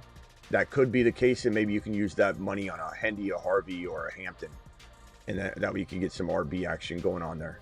So it's probably what I would do. Nabers I'm keeping. I like Rice, but can you get him cheaper this year than have him as a cheaper keeper number? You can answer that question. So BTJ, Nabers, and Puka, lock that in. And then maybe you're trading Puka, and then you're getting Rice back at a cheaper value. You're trading Puka for a Hendy and something, a Hunter and something, and you're getting something significant. I'm not saying don't get anything. I'm saying get something significant. Or you trade, I mean, maybe the guy that gets Rice ends up having a Hunter or Harvey, and you end up getting those 2 for your Puka later in a trade. So really good keepers though. But I'm always shopping Puka. I love BTJ. I love Nabers long term, and so you're $37, you're fine. And that's looks like $100 auction, or no, not 100. That's Is that a $200 auction or $150? Because for $37 for Nabers for BTJ 14, you're sitting pretty. You probably, if this was $200, I'm probably keeping all of them except for Higgins. $200, goodness gracious, bro. So let's add this up: 37 plus 25 plus 14 plus 21 plus 14. That's 111. So you should easily be able to get 2 of the HHH and associate running backs. Keep everybody but Higgins. Go get 2 of the HHH running backs, and then go Call win a championship. HHH and Associates. Triple H and Associates. Locations on Earth and Jupiter. Yeah, that changes my mind on Rice. Unless you really believe you'll get him for 15, then throw him back, win the bid, get him back, keep him on a retainer. That's a lot more affordable. But if you think he'd go for 25, then just keep him. But you have like almost $90 to spend on 2 running backs, which you'll easily be able to do and have a lot left over. You might even get a Buka. You might get a quarterback like Penix Jr. and Hendy and Harvey and Igbuka with that remaining money, given the way that these guys are spending in your league. That's crazy. That's cheap. Nabers would go if you threw Nabers back in one of the auctions that I would do, he'd go for $70 or $80 out of 200, which leaves a lot of value when people spend that money. There's a lot of value later. It just kind of depends how people spend their money. Martin, you're live. Then over to Bruce. Then over to Travis. Martin, you're live. What's up, Smitty? It's Eddie from Philly. My last name's Martin, so I just assumed it was me. I'm sorry. Let me switch that in. Let me. What's the area code on that? That's how I'll switch it. 484. Okay, 484. Eddie. Okay, what's up, Eddie? Appreciate the advice. Definitely fell for the QB frenzy in our league last year and reached on AR5 early round 3. Definitely regretted that, but was able to lock up J5 and helped me a ton. Yeah, definitely leaning A-Chain round 9. Rock out. Especially our league goes really heavy on RBs early, so I would love to grab like a lead wide receiver round 1, like a Lamb as my top target, especially with Bijan and Chase, BTJ, Gibbs, all those guys being kept. And then I like Hampton. What's the question, bro? You kind of, no offense, rambling. I don't really know where we're at. I think you're talking. No, you're good. What's the question? Just kind of like a round by round of like who to target. I mean, I can dish out some names. I don't know. It depends on the flow, bro. So round by round, I can't really. We'd have to literally go into it. But let's talk about one of the rounds that you're concerned about, or a group of players that we can rank or talk about versus like go through your entire potential round by round, because like everything's gonna be up in the air once you get there. No, definitely. Round 3 is definitely kind of wonky with like Marv, Garrett Wilson. I feel like JD5 would be off the board in our league. Hampton. So those are kind of the guys that I'm looking at in that range. Hampton being the number 1 guy that I'm trying to target. Yeah, I mean, look, Hampton, Kyron going to be gone? I have Kyron as one of my round 2 guys with London, Chase Brown, and JSN. Chase Brown is gone, you're thinking? Okay. So we'll go like mid. Yeah, Chase Brown goes in 2 in a lot of draft formats. It sucks. It really does. In round number 3, it is, like you said, wonky to a degree. Looking at some ADP rankings, and this is underdog, so it's going to be a little different, but it gives us an idea. Right now, the underdog 3rd round looks as follows. Hill, which is a total void. McBride. I mean, I like McBride. Marv. Love Marv. Josh Allen, Garrett Wilson. Hampton. Now, this is where Kyron is, but in your league, you're expecting him to be gone. JSN is still somebody we can't discredit or act like can't be a great 3rd round pick. Devontae Adams is somebody that we need to talk about, but there is risk with Stafford. That might have Adams fall even further, and he becomes just a straight up value. I mean, that's maybe where it kind of stops. So yeah, who are you expecting to have your first and second round picks? What is your ideal goal? Ideal to pair with A-Chain on the line would be Lamb or Genty in round 1, and then either a London, Chase Brown, or Kyron round 2. Okay. And then the guys is where I kind of So if you get Lamb in round 1, I love RB. Do you think Bucky will be gone in your round 2 pick? A-Chan or Bucky? Okay, so you think you can get A-Chan? If you were to get Lamb, A-Chan, and Hampton, I would love that. If you don't get Lamb here, you get RB, then yeah, you're kind of like in a spot where, because they are pretty close to even, these 4 guys, I could lean Garrett Wilson or MHJ and not really sweat it much. But who would be a receiver that could fall to 4 if you went, let's say, RB? I'd say, honestly, Wilson could fall to the top of 4. MHJ, too. There are a lot of guys that don't like MHJ. Okay. Then in a worst-case scenario, if you get a Gibbs or Genty running back and you get an A-Chan and you go Hampton and you believe you can get what I did, and I did the same thing. I went RB. I went quad RBs and then got Garrett Wilson. Garrett Wilson's slipping, bro. This is a 10-man, but 5.2 is crazy in a 10-man. I don't know why Garrett Wilson's getting so mad disrespected right now. I think part of it is that people are so worried about Fields that they're just not giving Garrett Wilson the respect he deserves. So, yeah, I mean, you get triple RB and get Garrett Wilson, you're going to the moon. 100%. What about that last thing real quick? I saw you drafted Hendy at the 4-9. If you were to fall kind of like that mid to late 4th, is he a good grab with kind of the strategy that I like up top? Yep. I think Hendy, if you want to reach as a 4th drafted player, is not crazy at all. I prefer, for everybody watching, I prefer you do what your ADP allows you to get away with. But if this ends up being your 4 or 5 turn player, it's kind of like a 5th rounder, right? So I don't mind forcing it. But if you're talking about 4.1, it might not be the best move for this team. It might be. It depends on the board. I wouldn't say blanket statement draft Hendy anywhere in 4 no matter what. But if we're talking about like 4.8, it's a little early and you want him badly and you got to make him your 4th drafted player at 4.7, 4.8, 4.10, do it. Don't even hesitate. As a 4th drafted player, you're not taking on any risk. This is a monster, bro. This guy's going to catch 70 footballs. And Harvey in round 5, a little early, he's going to catch 70 footballs. Hendy and Harvey are 70. They're going to catch you 140 footballs together, probably. It's crazy, man. 140 fantasy points right there. All right, man. All right, later. Appreciate you. Thanks. All right, let me go over to Bruce, you're loose. And then over to Travis, and then we'll come back.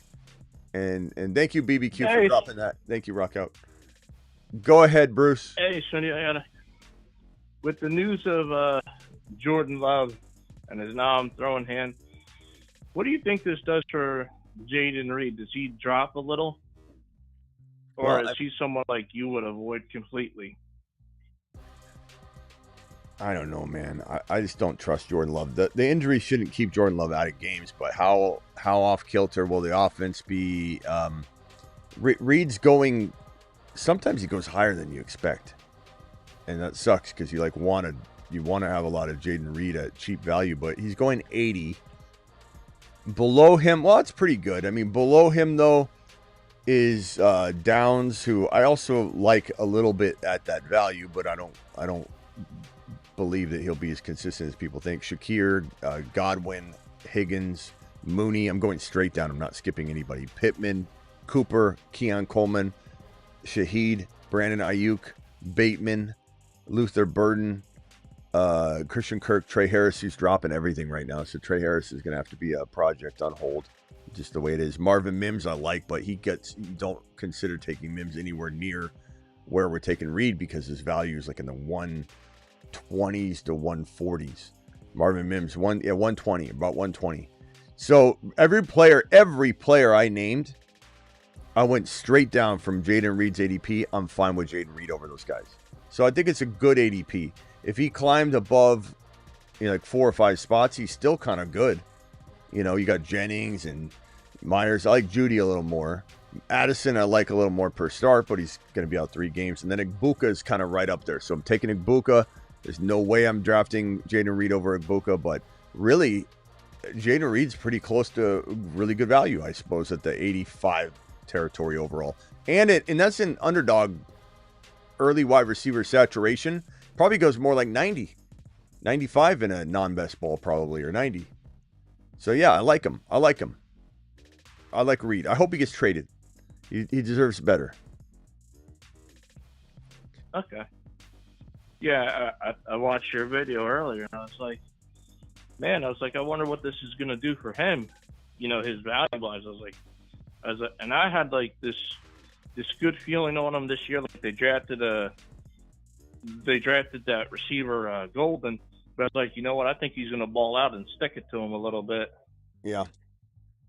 All right, Bruce. I've been here. All right, Bruce. Call in tonight. We'll be back. Okay. Later, bro. Yep. So yeah. Travis, final thoughts. Wrap it up, and then I'll read BBQ's 2 super chats. Thank you, BBQ. Thank you, Rock Out, for yours. Congrats on the 20-day. And guys, we're doing a challenge. Opening day. Pick anything, a goal. Work out. Lose weight. Do 100 push-ups a day from now until opening day, and you'll be fit as can be.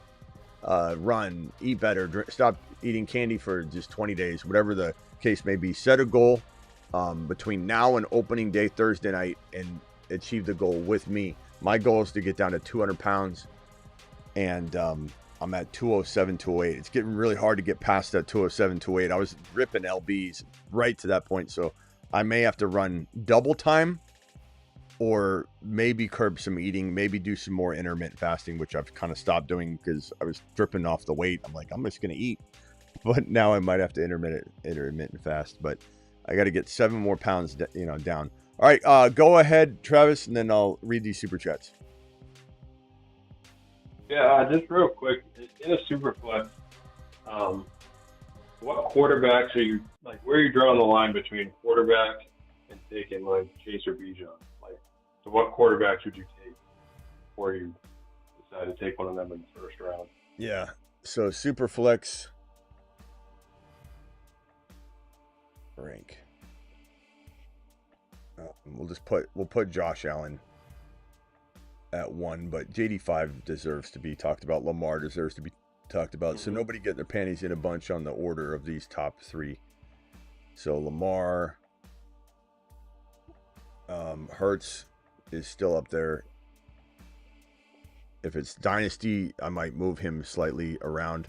And Burrow, actually, we'll just put Burrow. It doesn't matter. The order doesn't matter. Burrow. And then once you get here, some might not have Mahomes here. I do. Mahomes is my number 6 by far and away in a super flex. And we might even talk more Mahomes tonight, but Mahomes here.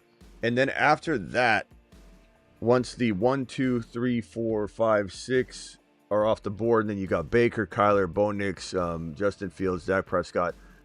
That's when I say I'm going to jump back in, because Nix will probably fall, to that second round. And I feel better about taking Nix in 2 than I'm going to go straight over. You're willing to take that risk? I am yes, I'm willing to take that risk. So this is, and keep in mind, the further you get down, Mahomes is probably not going 6. But if you had the 6th pick, you'd have to take him there. And so you take him there. If you miss out on this top 6, that means you're drafting in a 7, an 8, or a 9, or a 10, or 11, or 12 overall spot. And you're probably more so drafting in the 8 or 9 or below. Because Mahomes, I would take Mahomes at 6 probably. In a normal superflex, he goes 7 or 8. So that means that in order for you to have to be in the position where you're saying, would you take the risk? you would have to be in slot 9, slot 8, slot 12, slot 11. And that means your second round pick's really close, so Knicks is not that risky to wait on. So you go Bijan, Chase, Gibbs, and Lamb. And I'm going straight down. Like, I'm not drafting Knicks or another quarterback. I'm going straight down, and then I'm starting to just weigh it all out. Is Bo Nix worth taking here? Would I still maybe squeeze in another player? But that's the way that I would do it. It would be Lamb, Bijan, Jamar Chase, Gibbs, and then that's So then you're you deciding can between like Knicks and JJ. JJ, Nabers. Yeah, those guys are all right there. That's that decision point there. So you're talking about probably so 6, 7, 8, 9, 10, and then there's gonna be 2 other players in there or something. So you're talking about, at the very least you're getting Knicks at the 12, 13 very, very easily, 14 probably pretty easily, and then you start getting like 15, 16, 17, 18, Knicks becomes a little bit of a threat to come off the board, but I'd take the chance. In worst case scenario, I'm grabbing Penix and Cam Ward a little early together, and then I've got Lamb and Bijan, or not, maybe not those. Maybe you have BTJ or let's say Achane and Jamar Chase, because you went Jamar Chase thinking Knicks would fall, he didn't, or Lamb and you thinking Knicks would fall and he didn't, and then you took Achane or Genty or JJ, whatever, and then you're just gonna. But I'll tell you, I don't love those teams as much, but you can still win with it. Okay, yeah, I was just curious. Once you got to that point, I would take Mahomes as well. So it was really when you get to Knicks and Baker. Mahomes is throwing for 4,500 plus yards. Yeah.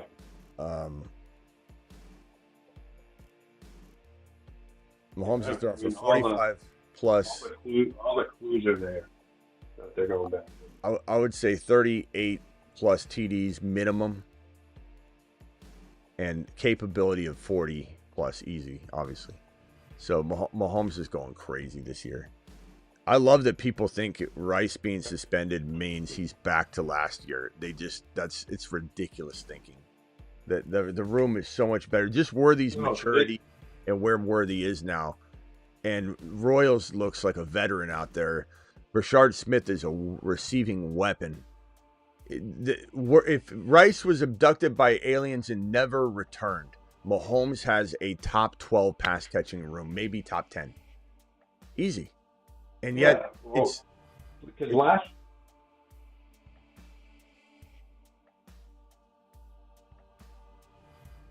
Go ahead. Oh, sorry. No, I was going to say, because last year, it seems people forget, Rice was ripped out of the lineup. This year, they're preparing. Yeah. And they've added other pieces on top of it. Whereas last year, they weren't expecting Rice to just be gone, and they didn't have any depth either behind him. Yeah, and also, again, if Rice is out of the picture, it's a top 12 pass catch. I'll call it top 10 pass catching room. People are just so weird that when you say, like I said, if you give them a number of 10 and you say, we're going to go ahead and, subtract 1, and they see this number as 5. Like they don't, number one, Rice will be back. Even if he gets, let's say, worst case scenario, game suspension, it's going to be between 2 and 6, but you're talking about Mahomes now having Worthy on his horse, playing at a top 10 wide receiver level with ease. Worthy without Rice will be top 10 easily. And even when Rice comes back, this will kind of be the BTJ to Rice being the BTJ, Worthy being the hunter. He's just a weapon. And the things that he can do on the ground, like 200 yards rushing and 3 to 4 TDs on the ground, will alleviate the lack of production that meets the Rice level of production. And the same thing with Hunter. These guys will be such forces on the ground. They're getting tons of volume in ways that aren't accounted for by the quarterback production. So people can say whatever they want about Worthy. Worthy and Hunter will be two of the most dangerous weapons at and around the goal line in the National Football League this year, with Rice on the field or without him. So Worthy came into his own, super consistent last year at the end of the year. Super consistent. It's a good point by Jay Freese saying they have what should be a legit left tackle too, which they were in search of last year. Their offensive line got better. Everything is just say that. Right, everything's deeper, more shored up. They're so good at offensive line replacements and movement, and you know, everyone says when Mahomes signed his 10-year, $500 million deal, they're like, they'll never sign another player again. They revamped the line the next year, completely revamped it, and they always do. And they know when to get rid of players, and they send them to Chicago, where they think they're rebuilding their line perfectly, but they're getting used vehicles on their lot. But all right, hey, I got to run, Travis. I'll see you tonight. Yeah, thanks, Smitty. Later, bro. Rock out real quick, and then over to Red real quick. Rock out. What can I do for you real quick? Oh, what do you think about T. Higgins going like at the turn now and like to the third? The 2-3 turn? Yeah. No.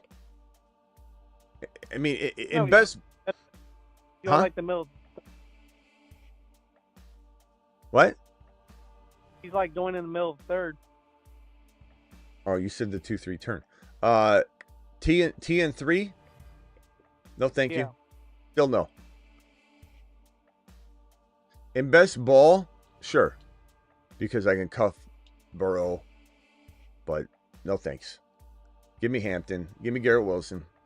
Give me a number one wide receiver for his team. Not that a number two on a Bengal team can't outscore number one on a different team, but give me a Garrett Wilson number one. Give me an MHJ number one. Give me a handful. Give me Hampton. Give me. I mean, I'd rather in a vacuum rather have Hendy, even though we're drafting him around later. But then that means I go McBride here instead of T, and I take, Hendy later. Or I like Travis Hunter more than I like T Higgins, and I can get him in round 5, so I can go McBride instead of T and get Hunter in round 5, or 6, or 7. Yeah. Only brought it up because he's going 2 on the regular. Yeah, no, thank you. All right, my boy, call back tonight. Appreciate you. All right, cool. All right, Red, you got 20 seconds. Go, Red. Hey, man, I got a quick question for you. You said earlier I drafted Lamb first, and I grabbed Bucky and Williams. I'm trying to figure out a better way to kind of go my draft board. And I grabbed Burrow the 4th, and then grabbed Rice the 5th, under the 6th. And I grabbed Harvey at the 7th. I'm just trying to figure out a better way to be better at drafting, I guess. And I'm just trying to figure out what's the best place to go for maybe a Cup or a Scatterboo, Trying not to pick too early, you know what I'm saying? I mean, I don't know. I don't. You're drafting fine. There's no hey, go here and grab this guy. I mean, if you want a Buka later, I think Buka wins leagues where you're probably going to get him in this format. By the sound of it, you're going to get him probably after all those guys you just named. I think the midseason monster board is what I'll turn you to, and just say make sure you're being mindful of Krosky Merritt late. Make sure you're being mindful of the Bigsby Tootin combo. Make sure you're grabbing Ray Davis late. I don't know if you're asking for a player or what are you specifically asking for? I guess I'm just trying to figure out if I'm doing all right at this, or yes, if I'm stuck pretty much. I mean, that sounds like a Smitty built team to me. So I love all those players, and I think you're crushing that, what you're mapping out. But I mean, I can't really. Yeah, I get what you're saying. I mean, you can't draft for me. I feel yeah. I just need to give the scenario. You're gonna have to compartmentalize it. Hey, who do you like on these 5 guys? Or hey, in round 4, is this a good player to draft there? Do you think Harvey's a stretch for round 7, pretty much? A stretch? Yeah. Do you think it's a good deal? I feel like I kind of got a good deal on Hunter because it was around 6. Finish him. But I think he could wait. Call terminated. It's for your own good. Do I think Harvey's a stretch in 7? Have you watched any of my content, Red? Did you watch? Look at the guy in the graphic. Does that look like a 7th rounder to you?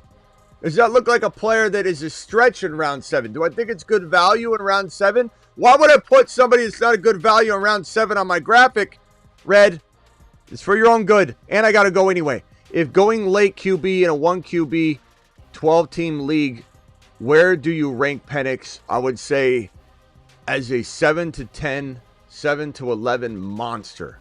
Just waiting. But where do I rank him? The ADP is going to depend on the platform, and he might not even go to round 12 in one format and go round 9 in another, and I can't really determine that. You're going to have to ADP count, see where the projection ADP is, and that will most likely influence people, you know what I'm saying? So you just got to go off the projection.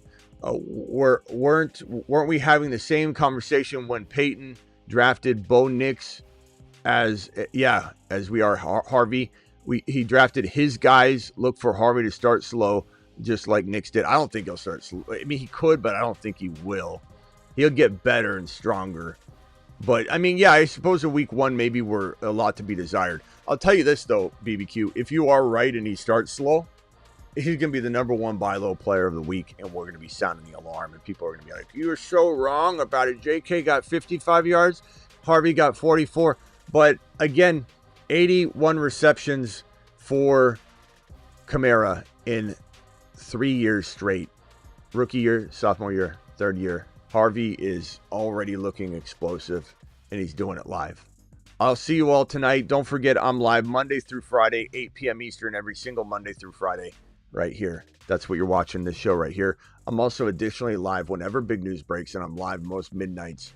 And that means tonight we'll be drafting live on Underdog. Promo code Smitty. So if you want to draft with me tonight on Underdog, make sure you get on over to the link that's in the description of the video. I'll drop the link in the live chat right now. Here is the link to Underdog. So if you want to play tonight, please smash this link. It inserts code Smitty for you. They'll match your first deposit 50% all the way up to $1,000. But the minimum is only $10. So if you want to draft tonight, hit the link I just dropped. And don't forget, if you need rankings, bold predictions, trade calculators, this is my website. Very easy to find. People go, Smitty, where can I find your content? Gee, I wonder. It's youtube.com/The Fantasy Football Show. And it's thefantasyfootballshow.com for my content that's been up for 25 plus years. Thank you very much. So go get your rankings, your bold predictions, your trade calculators, your everything you need to dominate. Appreciate every single one of you. Do it live. Hit that link. We'll see you all on the live stream tonight. Thank you, BBQ, for the gifted memberships, 50 gifted memberships. Thank you, BBQ, for the multiple super chats. Thank you, Rockout. Thank you, Eddie, for the $20 hauler. I don't know if Eddie ever saw me answer it. Eddie, are you there? Owen, Crypto, Ike, appreciate you. Alec, Logie, appreciate you. Viv, appreciate you. Tucker with the $20 hauler. Ike again. Ben, appreciate you. And Kev with the first super chat. See you all at midnight Eastern. Eddie, did you hear I've not yet heard from Eddie. He dropped a super chat, and then I think he got on out of here. Eddie, where are you?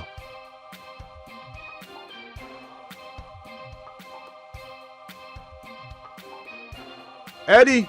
Oh, Eddie.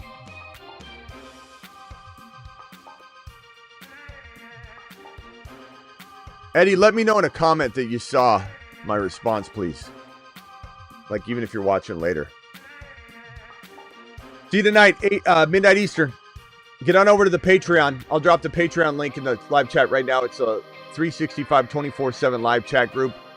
We're going to be over there right now. In fact, I'm going to type on the Patreon right now. I'm going to say this. Right now, I'm going over to the Patreon. Inside the general chat, live chat, I'm going to say, yo, any post 8 p.m. show topics. Boom, posted, waiting for you all. Go into the Patreon and do it live. What video should we end this on, this show? Chase Brown. Oh, yeah. Chase Brown. Touchdown. You hear that sound? It's Chase Brown. Chase Brown, Chase Brown, Chase Brown, Chase Brown, Chase Brown, Chase Brown, Chase Brown, Chase Brown. Honey, what is that awful sound? Ma, that's Chase Brown. Ma, you got my Hot Pocket ready yet? Where are the batteries for my Game Boy? Chase Brown. Chase Brown. There are 2 5s? KD5? AR5? There can't be. Oh no. They're good. Have yet to have somebody drop $100 holler on that Chase Brown video. If anybody wants to be the one that has their name on it, you can just go ahead and smash that, by the way. Across streams.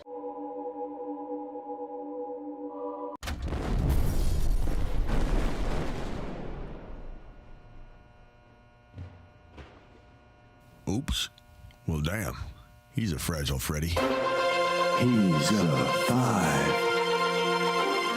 JD5 is the only 5. JD5 is him, and now all can see. He graduated from Himothy University. Unleash the Washington Kraken. JD5.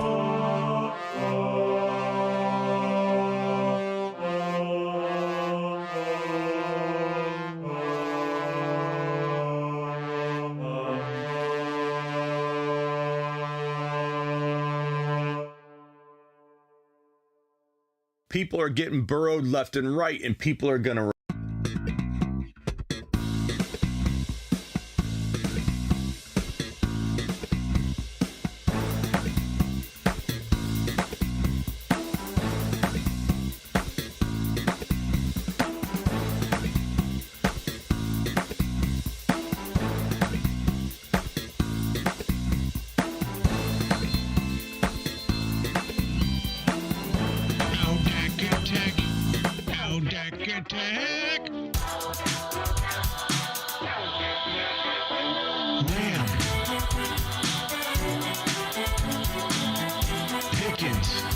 In a jam, call HHH and Associates. Triple H and Associates. Locations on Earth and Jupiter.